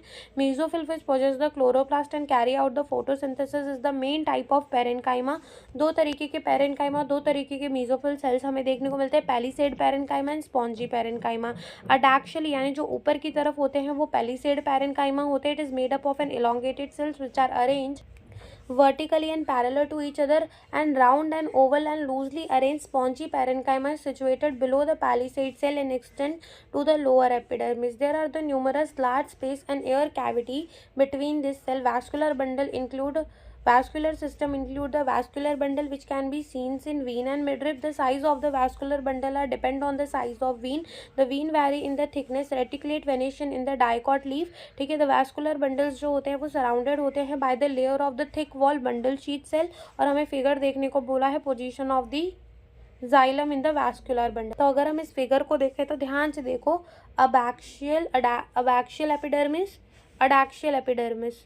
ठीक है, अडैक्सियल एपिडर्मिस कौन सी है, ये वाली, और अबैक्सियल एपिडर्मिस क्या है, ये वाली, जहाँ पे हमें स्टोमेटा देखने को मिल रहा है। दो तरीके के पेरेन्काइमा होते हैं, पेरेन्काइमा, ये हमारे पैलिसेड पेरेन्काइमा, ठीक है, और ये सारे क्या हैं, स्पॉन्जी पेरेन्काइमा, ठीक है, जिनके बीच में हमें एयर कैविटी भी देखने को मिल रही है और हमें सब स्टोमेटल कैविटी भी देखने को मिल रही है। साथ ही साथ बंडल शीथ के बाहर हमें क्या देखने को, बंडल शीथ है देखने को मिल रही है आवजी बाजू की, और हमें क्या देखने को मिल रहे हैं, जाइलम एंड फ्लोएम दोनों ही देखने को मिल रहा है। वैराज अगर तुम मोनोकॉट लीफ को देखोगे तो यहाँ पे सिर्फ एक ही तरीके के हमारे मीजोफिल सेल्स होते हैं, ठीक है, पैलिसेड और स्पॉन्जी की तरह नहीं, एक ही तरीके के मीजोफिल सेल्स। जाइलम देखने को मिलते हैं, अबैक्सियल एपिडर्मिस भी सेम होती है और अडैक्सियल दोनों सेम ही होती है यहाँ पर, ठीक है। तो देखो रीड करते हैं क्या लिखा है आइसोबाइलेटरल लीफ के बारे में। The anatomy of the isobilateral leaf is similar to that of the dorsiventral leaf in many way. It show the following characteristic differences in the isobilateral leaf. The stomatas are present on both the sides of epidermis. The mesophyll is not differentiated into the palisade। तो देखो क्या लिखा है कि stomatas जो है वो present होते हैं दोनों ही सरफेस ऑफ द एपिडर्मिस के अंदर। Mesophyll is not differentiated into the palisade and spongy parenchyma. Grasses के अंदर क्या होता है कि कुछ अडैक्सियल एपिडर्मल सेल जो होते हैं अलोंग द वीन वो मॉडिफाइड कर देते हैं खुद को into the large empty colourless cell, और उनको कहा जाता है bulliform cell. When bulliform cells in the leaf have absorb the water and are turgid, the leaf surface is exposed. When they are flaccid due to water strut make them leaf curl inward to minimize the water loss. The parallel venation in the monocot leaf is reflected in the near similar size of vascular bundle except in the main vein as seen in the vertical section of the leaf। फिर बचती है हमारे इस chapter की summary जो हम फटाक से रीड कर लेते हैं, और इसके बाद हमारा एक और चैप्टर बचेगा स्ट्रक्चरल ऑर्गेनाइजेशन इन एनिमल, जिसके अंदर हम फ्रॉग को भी पढ़ेंगे, हम कॉकरोच को भी पढ़ेंगे। Anatomically a plant is made up of the different kind of tissue. The plant tissue are broadly classified into the meristematic, apical, lateral, intercalary and permanent, simple and complex. आगे हमारे chapter में ये सारे topic नहीं दिए हुए, लेकिन summary में इनकी चर्चा जो है वो चाली गई है, ठीक है। Assimilation of the food and it's storage, transport of water, mineral and photosynthesis and chemical support are the main function of the tissue. There are three type of tissue, epidermal, ground and vascular। epidermal tissue system जो है वो epidermal cell का बना है, stomata का and epidermal appendages। जो ground tissue system है वो main bulk part बनाता है plant का और divided है cortex, pericycle, पित्त के अंदर। the vascular tissue system is formed by the xylem and phloem and on the basis of the presence of cambium, location of xylem and phloem, vascular bundle अलग अलग तरीके के होते हैं। the vascular bundle form the conducting tissue system and transcolate water, mineral and food material। monocotyledonous and dicotyledonous plants show the marked variation in their internal structure. They differ in type, number and location of the vascular bundle. The secondary growth occur in most of the dicotyledonous root and stem। तो यहाँ पर हमारा chapter number 2 भी यहाँ का होता है complete. अब हम चलते हैं अपने तीसरे चैप्टर की ओर, स्ट्रक्चरल ऑर्गेनाइजेशन इन एनिमल पर। तो अब हम आते हैं अपने इस यूनिट 2 के तीसरे चैप्टर में, that is the structural organisation in animal के ऊपर। तो यहाँ पर हम क्या करेंगे, हम टिश्यू वाले पार्ट को रीड करेंगे, फ्रॉग एंड कॉकरोच, हम उन दोनों को भी क्या करेंगे, रीड करेंगे। ओके, तो स्टार्ट करते हैं। देखो क्या लिखा हुआ है, in the preceding chapter you come across a large varieties of organism both unicellular and multicellular of animal kingdom। In unicellular organism, all the function like the digestion, respiration, reproduction are performed by a single cell. In the complex body of multicellular animal, the same basic function are carried out by the different group of the cells in the well organized manner. The body of the simple organism like Hydra is made up of the different type of cells, and the number of cells in each type can be in thousand. The human body is composed of billion of cells to perform various functions. How do these cells in the body work together? In the multicellular animal, a group of similar cells along with intercellular substance perform a specific function, and such an organization is called tissue. You may be surprised to know that all complex animal consist of only four basic type of tissue. These tissues are organized in specific proportion and pattern to form an organ like stomach, lung, heart and kidney. When two or more organs perform the common function by their physical or chemical interaction, they together form the organ system. Example: digestive system, respiratory system, etc. Cells, tissues, organ and organ systems split up the work in a way that exhibit the division of labor and contribute to the survival of the body as a whole. Animal tissue. The structure of the cell vary according to their function. Therefore, the tissues are different and broadly classified into four types: epithelial, connective, muscular and neural tissue. Epithelial tissue. We commonly refer to as an epithelium tissue as epithelium. Epithelial tissue as epithelium. The tissue has a free surface which face either the body fluid or the outside environment, and thus provide the covering or a lining for some part of the body. The cells are compactly packed with the little intercellular matrix. There are two types of epithelium tissue, namely simple epithelium and compound epithelium. Simple epithelium is composed of the single layer of cell and function as a lining for a body cavity, duct and tube, and the compound epithelium consists of two or more cell layer and has a protective function as it done in our skin. On the basis of the structural modification of cell, simple epithelium is further divided into three types: the squamous, cuboidal and columnar epithelium. तो पहले में हमें दिखाए गए हैं flatten cell जो कि आते हैं हमारे सिंपल एपिथेलियम के अंदर, ठीक है। सिंपल स्क्वामस एपिथेलियम, यहाँ पे हमें क्यूब जैसे सेल्स दिखाए गए हैं जो कि क्यूबॉइडल है, सिंपल क्यूबॉइडल एपिथेलियम, ठीक है। और यहाँ पे हमें लंबे लंबे से सेल्स दिखाए गए हैं जिन्हें हम कहते हैं कॉल्यूमिनार सेल, सिंपल कॉल्यूमिनार सेल, ठीक है। फिर उसके बाद ये भी हमें कॉल्यूमिनार सेल ही दिखाए गए हैं, लेकिन देखोगे तो इनके फ्री सरफेस में क्या प्रेजेंट है? सीलिया। तो ये हमारे क्या है? कॉल्यूमिनार सेल बियरिंग द सीलिया, ठीक है। फिर आते हैं स्क्वामस एपिथेलियम के लिए। तो it is made up of a single thin layer of the flatten cells with irregular boundary. They are found in the walls of the blood vessels and air sacs of the lung and are involved in the function like forming the diffusion boundary. The cuboidal epithelium is composed of the single layer of tube-like cell. This is commonly found in the ducts of gland and tubular part of the nephron in the kidney, and in the main function are secretion and absorption. The epithelium of the proximal convoluted tubule of the nephron in the kidney has a microvilli. The columnar epithelium is composed of single layer of tall and slender cell. Their nuclei are located at the base. Free surface may have microvilli. They are found in the lining of the stomach, intestine and help in the secretion and absorption. If the columnar and cuboidal cell bear the cilia on their free surface, they are called the ciliated epithelium. Their function is to move the particle or mucus in a specific direction over epithelium. They are mainly present in inner surface of hollow organ like bronchioles and fallopian tube. Some of the columnar or cuboidal cells get specialized for secretion and are called the glandular epithelium. They are mainly of two types: unicellular, consisting of an isolated glandular cells, goblet cells of an alimentary canal, and multicellular, containing the clusters of cells salivary gland. On the basis of the mode of pouring their secretion, glands are divided into two categories, namely exocrine and endocrine gland. Exocrine glands secrete the mucus, saliva, ear wax, oil, milk, digestive enzyme and other cell product. These products are released through the duct or tube. In contrast, endocrine glands do not have duct. Their products are called hormone and are secreted directly into the fluid bathing the gland. Compound epithelium. It is made up of more than one layer, multi-layer of cell, and thus has a limited role in secretion and absorption. Their main function is to provide the protection against the chemical and mechanical stress. They cover the dry surface of the skin, the moist surface of the buccal cavity, pharynx, inner lining of the duct of salivary gland, and pancreatic duct.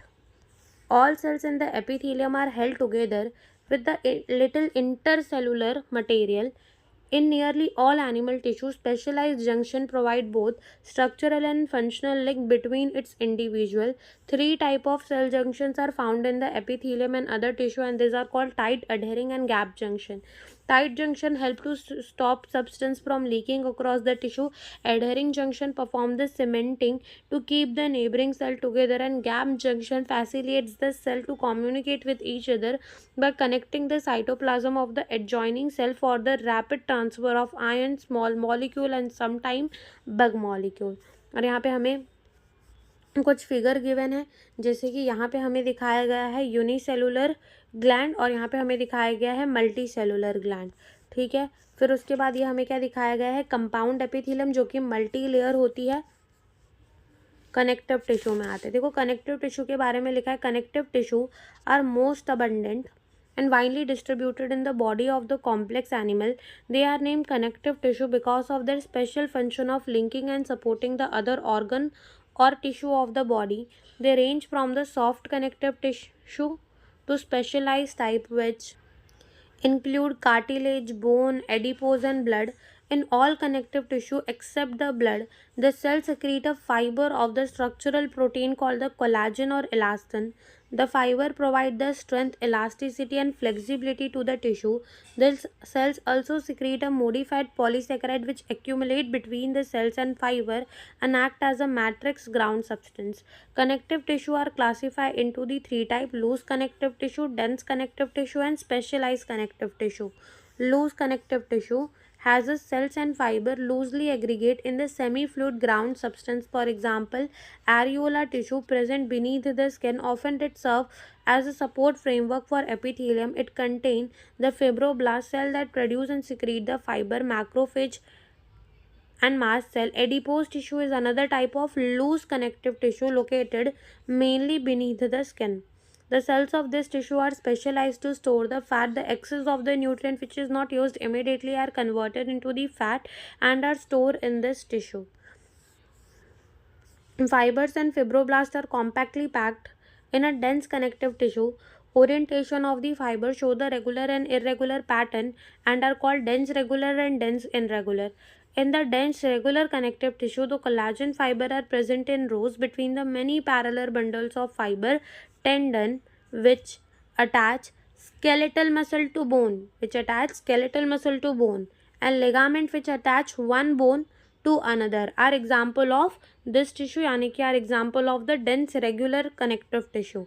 Dense irregular connective tissue has a fibroblast and many fiber, mostly collagen, that are orientated differently, और वो कहाँ होती है, skin के अंदर. Dense irregular connective tissue हमें कहाँ देखने को मिलती है, स्किन के अंदर. और यहाँ पे हमें फिगर गिवन है कुछ, वो भी देखते हैं. सबसे पहले तो हमें एरियोला टिश्यू दिखाए गए हैं. ठीक है, यहाँ पे तुम देख सकते हो कि ये वाला जो ग्रीन कलर का सेल दिखा है, ये क्या है, फिब्रोब्लास्ट. ये क्या निकले हुए हैं उसमें से, कोलाजन फाइबर. ये क्या है, कोलाजन फाइबर. ठीक है, फिर उसके बाद ये क्या दिखाया गया है, ब्लड वेसल्स दिखाए गए हैं. ठीक है, फिर उसके बाद यहाँ पे हमें क्या दिखाया गया है, मास्ट सेल. फिर ये हमें क्या दिखाया गया है, न्यूट्रोफिल, जिसका हेडफोन शेप न्यूक्लियाई होता है. ये हमें क्या दिखाया गया है, मैक्रोफेज. और साथ ही साथ यहाँ पे अगर तुम ध्यान से देखो इस रीजन में, तो हमें एडिपोज टिश्यू भी दिखाया गया है जो कि फैट स्टोर करने के लिए बने होते हैं, जिसका थोड़ा सा बड़ा वर्जन हमें इस फिगर बी के अंदर दिखाया गया कि यहाँ पर फैट स्टोरेज एरिया बना दिया है. ये इसका न्यूक्लियस और ये इसकी क्या है, प्लाज्मा मेम्ब्रेन है. फिर उसके बाद हमें डेंस इरेगुलर और डेंस रेगुलर के फिगर दिखाए गए हैं, जैसे कि ये वाला जो है डेंस रेगुलर का है, जिसके अंदर लिगामेंट एंड टेंडन आता है. टेंडन क्या होता है, जो कि स्केलेटल मसल को, मतलब कि जो कि क्या करता है, जो कि बोन को मसल से जोड़ता है. और लिगामेंट क्या होता है, जो कि बोन को बोन से जोड़ता है. और डेंस इरेगुलर हमें देखने को मिल रहा है, जो कि कहाँ देखने को मिलता है, हमें स्किन में. Cartilage, bones, and blood are various type of specialized connective tissue. The intercellular material of the cartilage is soft and pliable and resists the compression. Cells of this tissue, chondrocytes, are enclosed in a small cavity within a matrix secreted by them. Most of the cartilage in vertebrate embryos are replaced by bone in adult. Cartilage is present in the tip of the nose, outer ear joint, between the adjacent bones of the vertebral column, limbs and hand in the adult. Bones. Bones have a hard and non-pliable ground substance rich in calcium, salt and collagen fiber which give bone its strength. Its main tissue that provide the structural frame to the body. Bones support and protect the softer tissue or organ. The bone cell osteocytes are present in the space called the lacunae. Limb bones such as long bones of length serve the weight-bearing function. They also interact with the skeletal muscle attached to them to bring about the movement. The bone marrow in some bone is a site of production of the blood cell. Blood is the fluid connective tissue containing plasma, red blood cell, white blood cell and platelet. It is the main circulating fluid that help in the transport of the various substance. You will learn about this in the another chapter. तो यहाँ पे हमें जो दिखाई गई है figure, ये सबसे पहले हमें दिखाई गई है कार्टिलेज की, जहाँ पे हमें कोलाजन फाइबर देखने को मिल रहा है. ये कार्टिलेज के सेल्स है कॉन्ट्रियोसाइट्स, ठीक है. फिर उसके बाद ये सेकंड हमें बोन की देखने को मिल रही है, जहाँ पे क्या होता है कि बोन की जो मैट्रिक्स है ना वो ऐसे रिंग्स के फॉर्म में प्रेजेंट होती है और बीच में जो ये तुम्हें देखने को मिल रहा है ये हेवर्शियन कैनाल है जहाँ से ब्लड वेसल्स वगैरह जाते हैं. ये आरबीसी दिखाई गई है जो कि बाइकनकेव इन शेप होती है. अबाउट 7 माइक्रोमीटर इसका क्या होता है, डायामीटर होता है. इसके अंदर क्या होते हैं, हीमोग्लोबिन होते हैं जो कि इसको रेड कलर देते हैं और ये ऑक्सीजन को ट्रांसपोर्ट करने का काम करता है, हमारी बॉडी के अंदर गैसेस एक्सचेंज का काम करता है. ये हमें दिखाए गए हैं प्लेटलेट जो कि क्या करते हैं, क्लॉटिंग में हेल्प करते हैं. और ये हमें दिखाई गई है WBC. देखिए फिर आते हैं मसल्स टिश्यू के ऊपर. तो देखो क्या लिखा हुआ है कि each muscle is made up of many long cylindrical fiber arranged in the parallel array. These fibers are composed of the numerous fine fibril, जिसे हम क्या कहते हैं, मायोफिब्रिल कहते हैं, ठीक है, मायोफिब्रिल कहते हैं. Muscle fibres contract, shorten in response to stimulation and then relax, lengthen and return to their uncontracted state in a coordinated fashion. Their action move the body to adjust to the change in the environment and to maintain the position of the various parts of body. In general, muscle play an active role in all the movement of the body. Muscles are of three types: skeletal, smooth and cardiac muscle. Skeletal muscle tissue is closely attached to the skeletal bone. In the typical muscles such as biceps, straighted striped skeletal muscle fiber are bundled together in a parallel fashion. A sheath of tough connective tissue encloses the several bundle of muscle fiber. तो ये हमें दिखाए गए हैं skeletal muscle जिनकी striated appearance है. साथ ही साथ यहाँ पे हमें इसके क्या देखने को मिल रहे हैं, न्यूक्लियस देखने को मिल रही है. ये हमें दिखाई गई है स्मूथ मसल जो कि फ्यूजी फॉर्म शेप की है और यूनी न्यूक्लिएटेड है, ठीक है. और ये हमें दिखाया गया कार्डियक मसल जिसके अंदर इंटरकैलेटल डिस्क प्रेजेंट है, जंक्शंस प्रेजेंट है बिटवीन द एडजेसेंट सेल. ये न्यूक्लियस और इसके अंदर स्ट्राइएशंस भी हमें जो है देखने को मिल रही हैं, ठीक है. तो देखते हैं, रीड करते हैं इनके बारे में लिखा क्या है. स्मूथ मसल फाइबर टेपर्ड होते हैं दोनों ही एंड से, फ्यूजी फॉर्म होते हैं, do not show the striation. Cell junction hold them together and they are bundle together in a connective tissue sheet. The wall of the internal organ जैसे कि blood vessel, stomach and intestine contain this type of muscle tissue. Smooth muscles involuntary as their function can not be directly control. We usually are not able to make it contract merely by thinking about it as we can do with the skeletal muscle. Cardiac muscle tissue is a contractile tissue present only in the heart. Cell junction fuse the plasma membrane of the cardiac muscle cells and make them stick together. Communication junction intercalateral disc at some fusion point allow the cells to contract as a unit. That is, when one cell receives the signal to contract, its neighbor cell are also stimulated to contract. Then आते हैं neural tissue के ऊपर जहाँ पे हमें ये axon दिखाई गई है, ये इसकी सेल बॉडी दिखाई गई है, ये बीच में न्यूक्लियस, ये इसके डेंड्राइट्स दिखाए गए हैं और ये न्यूरोगीलिया सेल प्रेजेंट है, ठीक ठीक है। तो देखो क्या लिखा है कि न्यूरल टिश्यू जो है exert the greatest control over the body responsiveness to changing condition. Neuron, the unit of neural system, are excitable cell. The neuroglial cell, which constitute the rest of the neural system, protect and support the neuron. Neuroglial make up more than one half of the volume of neural tissue in our body.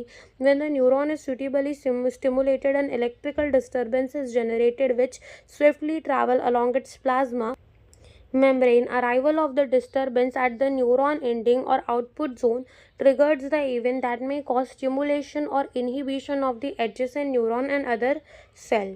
फिर आता है organ and organ system.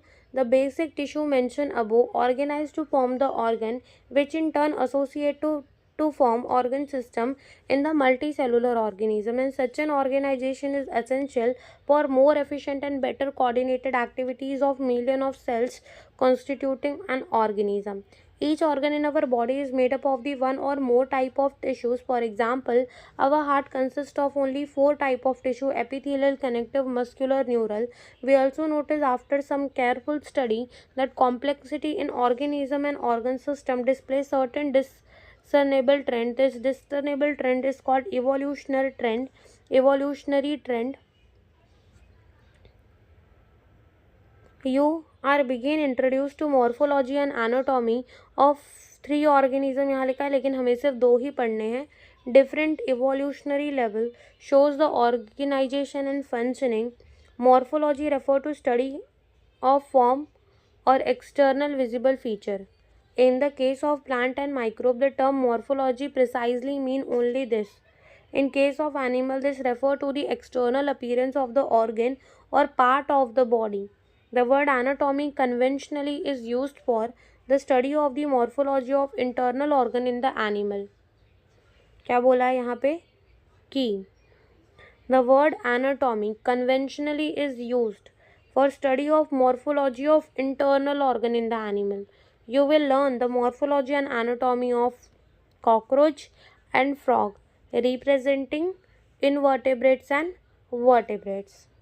तो पहले यहाँ पे हम frog को read करेंगे और उसके बाद हम चलेंगे कॉकरोच पे. तो देखो क्या लिखा है. Frog can live both on land and in fresh water and belong to class Amphibia of the phylum Chordata. The most common species of the frog found in India is Rana tigrina. They do not have a constant body temperature, that is, their body temperature vary with the temperature of the environment. Such animals are called cold-blooded or poikilothermous. You might have also noticed the change in color of the frog while they are in the grasses or on the dry land. They have the ability to change the color to hide them from their enemy, camouflage. This protective coloration is called mimicry. You may also know that frogs are not seen during the peak summer and peak winter. During this period, they take the shelter in the deep burrow to protect them from extreme heat and cold. This is known as summer sleep estivation, and winter sleep hibernation. Winter sleep is hibernation. Morphology. Have you ever touched the skin of the frog? The skin is the smooth and slippery due to the presence of mucus. The skin is always maintained in a moist condition. The color of the dorsal side of the body is generally olive green with dark irregular spots, and on the ventral side of the skin is uniformly pale yellow. The frog never drink the water but absorb it through the skin. Body of the frog is divisible into the head and trunk. A neck and tail are absent. Above the mouth, a pair of nostrils is present. Eyes are blotched and covered by the nictitating membrane that protect them while in the water. On the either sides of eye, a membranous tympanum receives sound signal. The forelimb and hind limb help in swimming, walking, leaping, burrowing. The hind limb end in the 5 digit. There are larger and muscular than the forelimb that end in the 4 digit. Feet have the web digit that help in the swimming. Frog exhibit the sexual dimorphism. Male frog can be distinguished by the presence of sound producing vocal sac and also a copulatory pad on the first digit of the forelimb, which are absent in the female frog. तो ये हमें frog का क्या दिखाया गया है figure.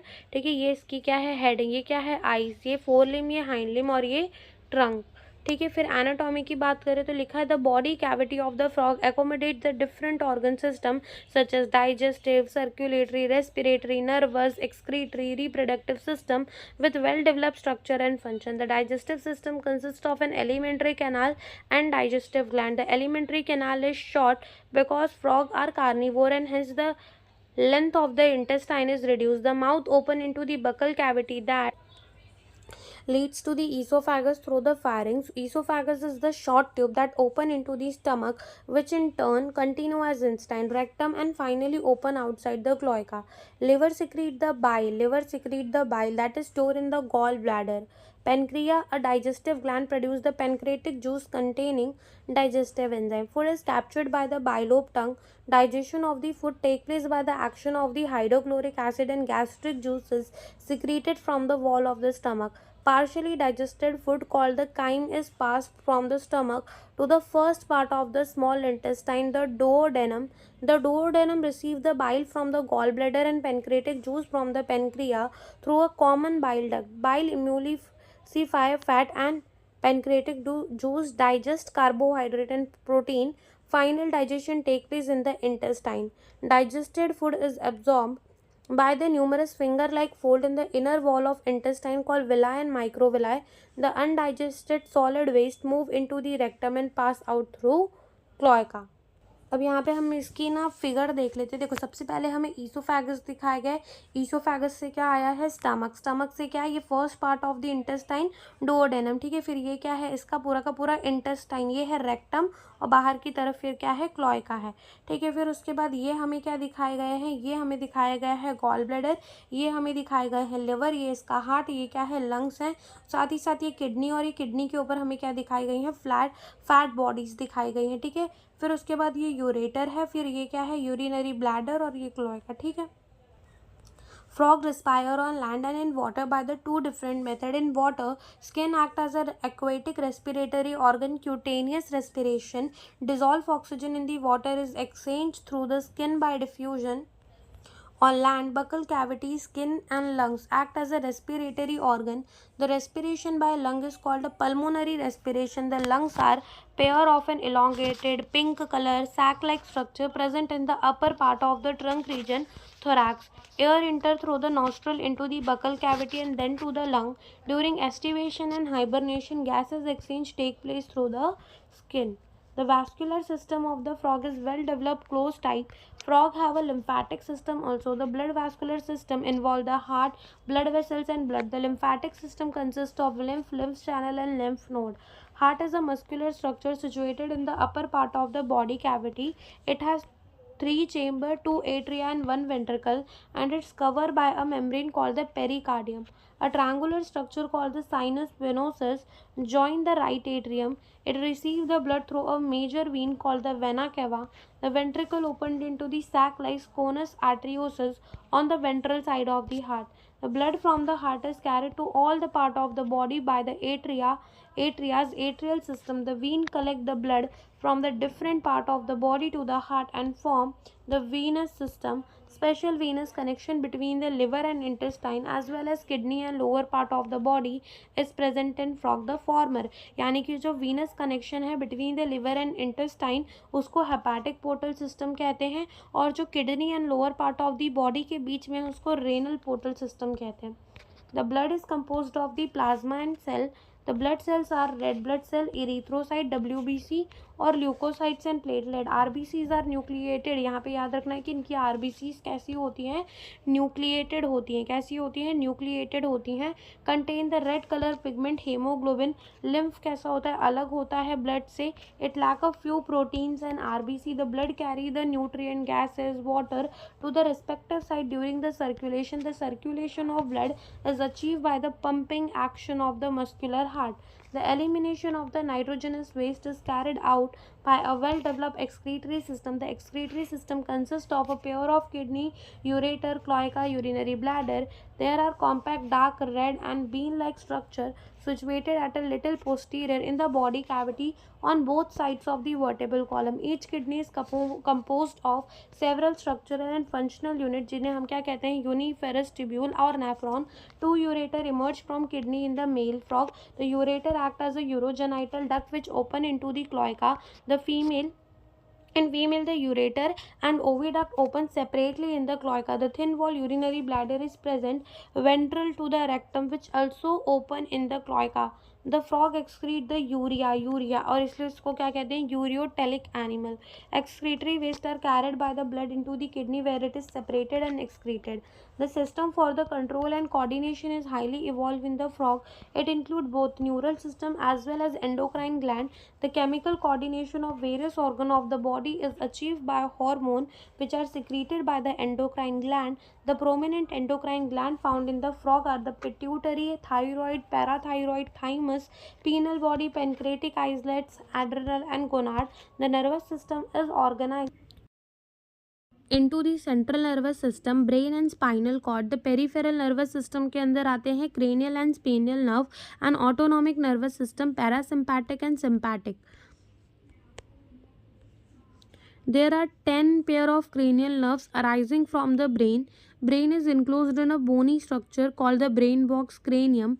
The brain is divided in the forebrain, midbrain and hindbrain. Forebrain include an olfactory lobe, paired cerebral hemisphere and unpaired diencephalon. क्या क्या होता है? Olfactory lobes, paired cerebral hemisphere and unpaired diencephalon. Midbrain is characterized by the presence of the pair of optic lobe. Midbrain is characterized by the presence of pair of optic lobe, and hindbrain consists of the cerebellum and medulla oblongata. The medulla oblongata passes out through the foramen magnum and continue into the spinal cord, which is enclosed in the vertebral cord. Frog has a different type of the sense organ, namely the organ of touch, sensory papillae, taste bud, smell, nasal epithelium, vision, eyes, and for hearing, tympanum with internal ear. Out of this, eyes and internal ears are well organized structure and rest are the cellular aggregates around the nerve ending. Eyes in the frog are the pair of the spherical structure situated in the orbit and skull. These are simple eyes possessing only one unit. External ear is absent in frog and only tympanum can be seen externally. The eyes is an organ. The ear is an organ of the hearing as well as balancing equilibrium.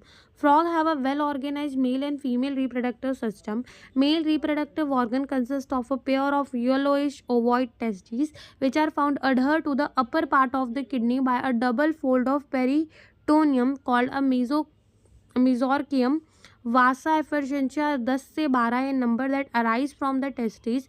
They enter the kidney on their side and open into the Bidder's canal, and finally it communicate with the urogenital duct that come out of the kidney that open into the cloaca. The cloaca is the small median chamber that is used to pass the fecal matter, urine, sperm to the exit air. The female reproductive organ include a pair of the ovary. The ovaries are situated near the kidney and there is a no functional connection with kidney. ठीक है, तो अगर हम यहाँ पर figure देखें तो ये हमें दिखाया गया है मेल रिप्रोडक्टिव सिस्टम, जिसमें हम देख सकते हैं कि ये क्या है, किडनी है. ठीक है, और किडनी के बीच में ही क्या प्रेजेंट होता है, एड्रीनल ग्लैंड प्रेजेंट होता है. ये टेस्टिस है येलोई कलर की, और साथ ही साथ ऊपर क्या देखने को मिल रही है, फैट बॉडीज देखने को मिल रही है जिसमें से निकल रहा है वासा एफरसेंसा. अब बीच में यहाँ प्रेजेंट होता है बिडर्स कैनाल, वहाँ से डक्ट निकलती है. ठीक है, फिर उसके बाद यूरोजेनाइटल डक्ट में ओपन होती है. फिर ये क्लोइका, ये क्लोइकल अपर्चर, ये क्या है, रेक्टम, और ये यूरिनरी ब्लैडर. वेरस फीमेल के अंदर देखें तो यहाँ पर देखोगे तो यहाँ पे ये क्या है, ओवरी है, और बीच में क्या भरे हुए हैं, ओवा. फैट बॉडी, ये क्या है, किडनी है, और यहाँ पे कोई कनेक्शन नहीं है किडनी के साथ. ये ओविडक्ट है, ये ओवा को लेकर जाएगा. ठीक है, फिर क्लोइका है हमारे पास यहाँ पर, और क्या है, क्लोइकल अपर्चर और urinary bladder. A pair of oviduct arising from the ovaries open into the cloaca separately. A mature female can lay 2500 से 3000 ova at a time. Fertilization is external and take place in the water. Development involve a larva stage called the tadpole. Tadpole undergo metamorphosis to form the adult. Frog are beneficial for mankind because they eat insect and protect the crop. Frog maintain the ecological balance because this serve as an important link of food chain and food web in the ecosystem. In some countries, the muscular leg of the frogs are used as food by man. ठीक है, अब हम आते हैं cockroach पे. तो फिर अब आते हैं हम कॉकरोच के ऊपर। तो देखो लिखा है क्या कि cockroach are the brown and black body animal that are included in the class insecta of the phylum Arthropoda. A bright yellow, red and green colored cockroach have also been reported in the tropical region. Their size range from 1/4 inches to 3 inches, 0.6 to 7.6 centimeter, and have a long antenna leg and flat extension of the upper body wall that conceal head. They are nocturnal omnivorous that live in the damp places throughout the world. They have become the resident of the human home and thus are the serious pest and vector for the several diseases. Morphology. The adult of the common species of the cockroach Periplaneta americana are about 3453 mm long with wings that extend beyond the tip of the abdomen in the male. The body of the cockroach is segmented and divisible into the three distinct regions: head, thorax and abdomen. The entire body is covered by the hard chitinous exoskeleton, brown in color. In each segment the exoskeleton has hardened plate called the sclerites, tergite dorsally and sterites ventrally, and they are joined to each other by a thin and flexible atricular membrane, that is the arthrodial membrane. ठीक है, तो यहाँ पे हमें क्या देखने को मिल रही है, हमें देखने को मिल रही है कॉकरोच की बॉडी, जिसमें ये क्या है, इसके एनेटीना है, ये क्या है, कंपाउंड आइज है, ये प्रोटोनम, ये मीजोथोरैक्स, ये प्रोथोरैसिक लेग है, यानी कि जो थोरैक्स होता है उसके 3 रीजन होते हैं, प्रोथोरैक्स, मीजोथोरैक्स एंड मेटाथोरैक्स, और तीनों ही थोरासिक रीजन से विंग निकल रहे होते हैं, लेग निकल रहे होते हैं। तो एक हो जाता है प्रोथोरासिक लेग, एक हो जाता है मीजोथोरैसिक लेग और एक हो जाता है मेटाथोरैसिक लेग। वह दो थोरैक्स के रीजन से विंग निकल रहे होते हैं, मीजोथोरैक्स से एंड मेटाथोरैक्स से। तो जो मीजोथोरैसिक विंग होती है उसे टेगमीना बोल देते हैं, और जो हमारी मेटाथोरैसिक होती है उसको क्या कह देते हैं, हाइंड विंग कह देते हैं। ठीक है, और हमें क्या देखने को मिल रहा है, एब्डोमेन एंड एनल सर्काई भी यहाँ पर हमें देखने को मिल रही है। हेड कैसा होता है इनका, ट्रायंगुलर होता है शेप के अंदर, and lie anteriorly at the right angle to the longitudinal axis of the body. It is form by the fusion of 6 segment. ठीक है, इनका हेड कैसे बनता है, by the fusion of the 6 segment, and show the great mobility in all direction due to the flexible neck. The head capsule bear a pair of compound eye. A pair of thread-like antennae arise from the membranous socket lying in the front of eye. Antennae have the sensory receptor that help in monitoring the environment. Interior end of the head bear the appendages forming the biting and chewing type of the mouth part. The mouth part consisting of the labrum upper lip, a pair of the mandibular, a pair of maxilla and labium यानी कि lower lip, a median flexible lobe acting as a tongue, hypopharynx lie within the cavity enclosed by the mouth part. Thorax consists of 3 parts: prothorax, mesothorax and metathorax. The head is connected with the thorax by a stout extension of the prothorax known as the neck. Each thoracic segment bear a pair of the walking leg. The first pair of the walking leg arise from the first pair of the wing. The first pair of the wing arise from the mesothorax, and the second pair of the wing metathorax से arise करता है। 4 wing यानी कि mesothoracic called the tegmina are opaque, dark and leathery and covered the hind wing when rest. And hind wing जो होती है वो transparent होती है, मेम्ब्रेनस होती है, and used for the flight. The abdomen in the male and female consist of the 10 segment. In female 7th sternum is the boat shape. In female 7th sternum is the boat shape, and together with 8th and 9th sterna form the brood or the genital pouch whose interior part contain the female gonophore, spermathecal pore and collateral gland. तो ये क्या कह रहे हैं कि female के अंदर जो 7th sternum है वो कैसा होता है, बोट शेप होता है। अलॉन्ग विथ 8th और 9th स्टर्ना वो क्या बनाता है, ब्रूड पाउच कह लो या फिर जेनाइटल पाउच कह लो, जिसके अंदर हमें क्या क्या देखने को मिलता है, gonophore, spermathecal pore and collateral gland. In male the genital pouch और chamber lies at the end of the abdomen, bounded dorsally by 9th and 10th terga and ventrally by the 9th sterna. Dorsally by the 9th and 10th terga and ventrally by the 9th sterna, and it contains the dorsal anus, ventral male genital pore and gonophysis. Male bear करता है short thread like anal style which are absent in the female in both sexes. The 10th segment bear a pair of the jointed filamentous structure जिसे क्या कहते हैं, anal cerci. तो ये हमें देखने को मिल रहा है ऑसिलस, ये है कंपाउंड आई, ये इसके एनेटीना, ये है मैंडलिबम, ये है लेबरम, ये है हमारा मैक्सिला, और ये क्या है लेबियम, क्या है labium, this region is labium. तो ये हमें क्या देखने को मिलता है लेब्रम, और लेबरम ये मैंडेलिबम है जिसके अंदर इंट्यूशन रीजन प्रेजेंट है, ये हाइपोफैरिंग्स, ये नीचे जो दिख रहे हैं हमें ये क्या है मैक्सिले, और ये क्या है लेबियम। फिर आते हैं एनाटॉमी के अंदर। The alimentary canal present in the body cavity is divided in 3 region, foregut, midgut, hindgut. The mouth path open into the short tubular pharynx leading to a narrow tubular passage called the esophagus.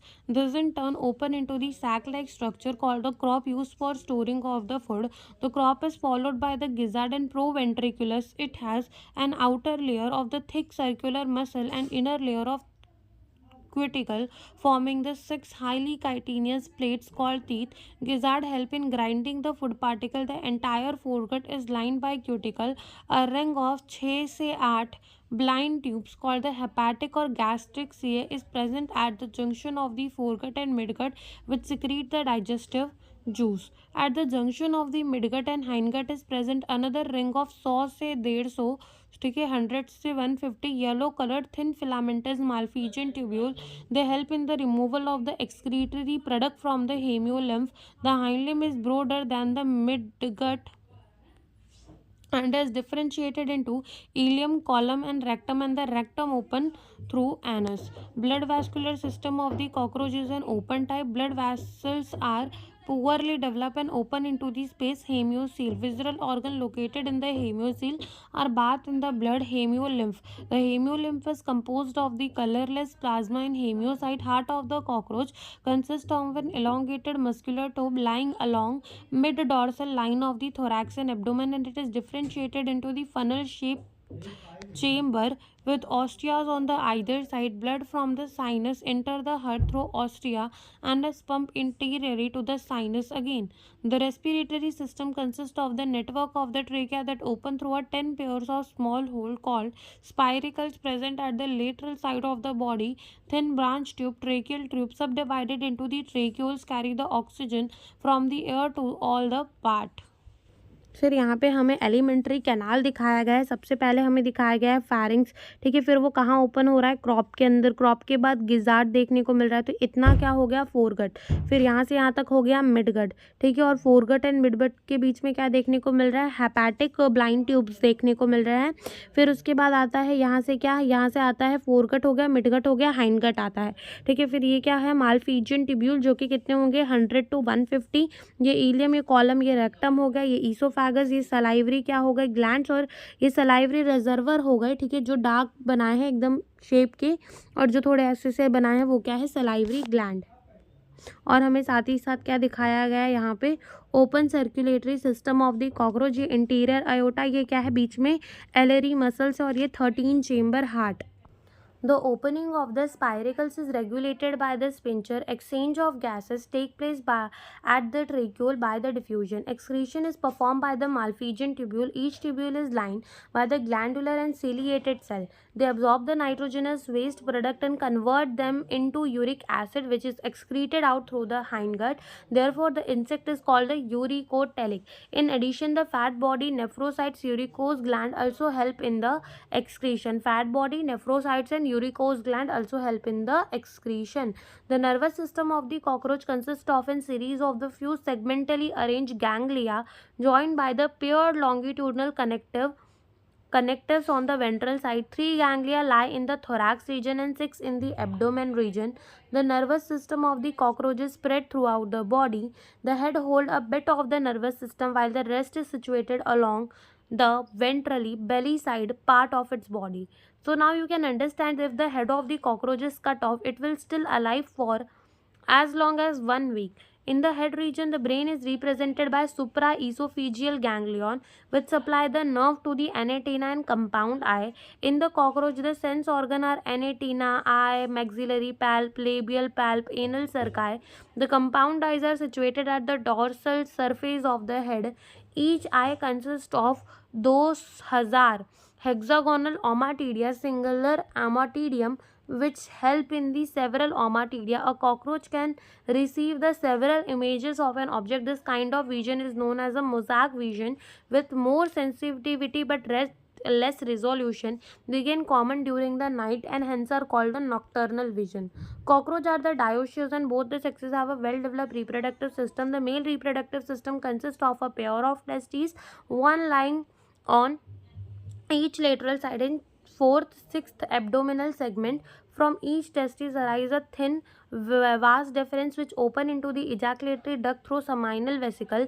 The ejaculatory duct open into the male gonophore situated ventral to the anus. A characteristic mushroom-shaped gland is present in the sixth or seventh abdominal segment which function as an accessory reproductive gland. The external genitalia are represented by a male gonohyphosis or phallomere, chitinous asymmetrical structure surrounding the male gonophore. The sperms are stored in the seminal vesicle and are glued together to form the bundle called the spermatophore, which are discharged during the copulation. The female reproductive system consists of two large ovaries lying laterally in the 2/6 abdominal segment. Each ovary is formed by a group of the 8 ovarian tubule or ovarioles containing a chain of developing ova. Oviducts of each ovary unite into a single median oviduct, also called vagina, which open into the genital chamber. A pair of spermatheca is present in the sixth segment, which open into the genital chamber. Sperms are transferred through a spermatophore. Their fertilized eggs are encased in a capsule called ootheca. Ootheca is dark reddish to blackish brownish capsule about 3 by 8 or 8 mm long. They are dropped or glued to the suitable surface, usually in the crack or cervix of high relative humidity near the foot source. On an average, female produce 9 से 10 ootheca, each containing the 14 to 16 egg. The development of the Periplaneta americana is parometabulous, meaning there is a development through a nymphal stage. The nymph look very much like the adult. The nymph grow by molting about 13 times to reach the adult form. The next to last nymphal stage have the wing pad, but only adult cockroach have the wing. Many species of the cockroach are wild and are no economic importance yet. A few species thrive in and around the human habitat, and they are pest because they spoil the food and contaminate it with the smelly excreta. They can transmit a varieties of bacterial diseases by contaminating the food material. ठीक है, और यहाँ पे हमें figure given है male and female reproductive system का. सबसे पहले यहाँ पे हमें टेस्टिस गिवन है, फिर ये फैलिक ग्लैंड दिखाए गए हैं, ये स्मॉल टिब्यूल्स और ये लॉन्ग टिब्यूल्स दिखाए गए हैं. यहाँ पर समाइनल वेसिकल दिखाई गई है, ये वास डेफरेंस, ये इजाकुलेटरी डक्ट, ये क्या दिखाया गया है, राइट फैलोमियर. ठीक है, ये हमें क्या दिखाया गया है, वेंट्रल फैलोमियर, ये एनल सर्का है और ये कैडुअल स्टाइल, ये सूडोपेनिस है. ठीक है, और उसके बाद ये क्या है, इलिएटर है, और यहाँ पर हमें क्या दिखाया गया है, लेफ्ट फैलोमियर. और ये है फीमेल रिप्रोडक्टिव सिस्टम जिसके अंदर हमें ओवेरी, ओविडक्ट, कॉमन ओविडक्ट और वजाइना, कोलेटरल ग्लैंड्स देखने को मिल रहे हैं. साथ ही साथ जेनाइटल चेम्बर, ये वेस्टिबुलम, गोनोफाइसिस और ये स्पर्माथिका देखने को मिल रहा है यहाँ पर. ठीक है, तो यहाँ पर हमारा ये चैप्टर होता है ख़त्म और अब हम रेड करते हैं इसकी summary. Summary. Cells, tissue, organ and organ systems split up their work in the way that ensure the survival of the body as a whole and exhibit the division of labor. A tissue is defined as a group of cells along with the intercellular substance performing one or more function in the body. Epithelials are sheet-like tissue lining the body surface and its cavity, ducts and tube. Epithelia have one free surface facing a body fluid or outside environment. Their cells are structurally and functionally connected at the junction. Diverse type of connective tissue bind together, support, strength, protect and insulate other tissue in the body. Soft connective tissue consists of protein, fiber as well as varieties of cells arranged in the ground substance. Cartilage, bone, blood and adipose tissue are specialized connective tissue. Cartilage and bone are both structural material. Blood is a fluid tissue which transport function. Adipose tissue is a reservoir of stored energy. Muscle tissue which can contract in response to the stimulation, help in the movement of specific body part. Skeletal muscle is the muscle tissue attached to bone. Smooth muscle is a component of internal organ. Cardiac muscle make up the contractile wall of the heart. Connective tissue cover all three type tissue. Nervous tissue exert a greatest control over the body over the responsiveness of body and neuron are the basic unit of the nervous system. Earthworm, cockroach and frog show characteristic feature in the body organisation. तो यहाँ पे पहले हमें earthworm के बारे में given है, जो कि हम नहीं पढ़ेंगे क्योंकि अर्थवॉर्म जो है वो हमारे सिलेबस में नहीं। कॉकरोच से रीड करना स्टार्ट करते हैं। The body of the cockroach is covered by a chitinous exoskeleton. It is divided into the head, thorax and abdomen. Segment bear a jointed appendages. There are 3 segments of thorax, each bearing a pair of the walking leg. 2 pair of the wing are present, 1 pair each on second and third segment. There are 10 segments in the abdomen. Alimentary canal is well developed with mouth surrounded by mouth part, pharynx, esophagus, crop, gizzard, midgut, hindgut and anus. Hepatic CAs are present at the junction of the foregut, midgut. Malphizian tubules are present at the junction of the midgut, hindgut and help in the excretion. The pair of salivary glands is present near the crop. The blood vascular system is of open type. Respiration take place by the network of trachea open outside with spiracle. Nervous system is represented by segmentally arranged ganglia and ventral nerve cord. A pair of testes is present in 4 से 6 segment and ovaries in 2 से 6 segment. Fertilization, internal female produce 9 से 10 ootheca bearing a developing embryo, and after rupturing of single ootheca 16 young one called nymph come out. In India, bullfrog, that is the Rana tigrina, is common frog found in India. Body is covered by skin. Mucus gland is present in the skin, which is highly vascularized and help in the respiration in water and on land. Body is divisible into the head and trunk. A muscular tongue is present, which is bilobed and the tip, and it is used for capturing of the prey. The alimentary canal consists of an esophagus, stomach, intestine and rectum which open into the cloaca. The main digestive gland are liver and pancreas. It can respire in water through a skin, through lung on land. Circulatory system is closed with single circulation. RBCs are nucleated. Nervous system is organized into the central, peripheral and autonomic. The organ of urogenital system are kidney, urogenital duct which open in cloaca. The male reproductive organ is a pair of testes. A female reproductive organ is a pair of ovary. A female lay 2500 से 3000 ova at a time. The fertilization and development external. The egg hatch into the tadpole which metamorphose into frog. तो यहाँ पे हमारा ये chapter होता है ख़त्म. हमारी यूनिट 2 भी होती है ख़त्म. तो अब इसके बाद हम यूनिट 3 की पूरी रीडिंग करेंगे. सो आज के लिए इतना ही. Thank you for watching the video.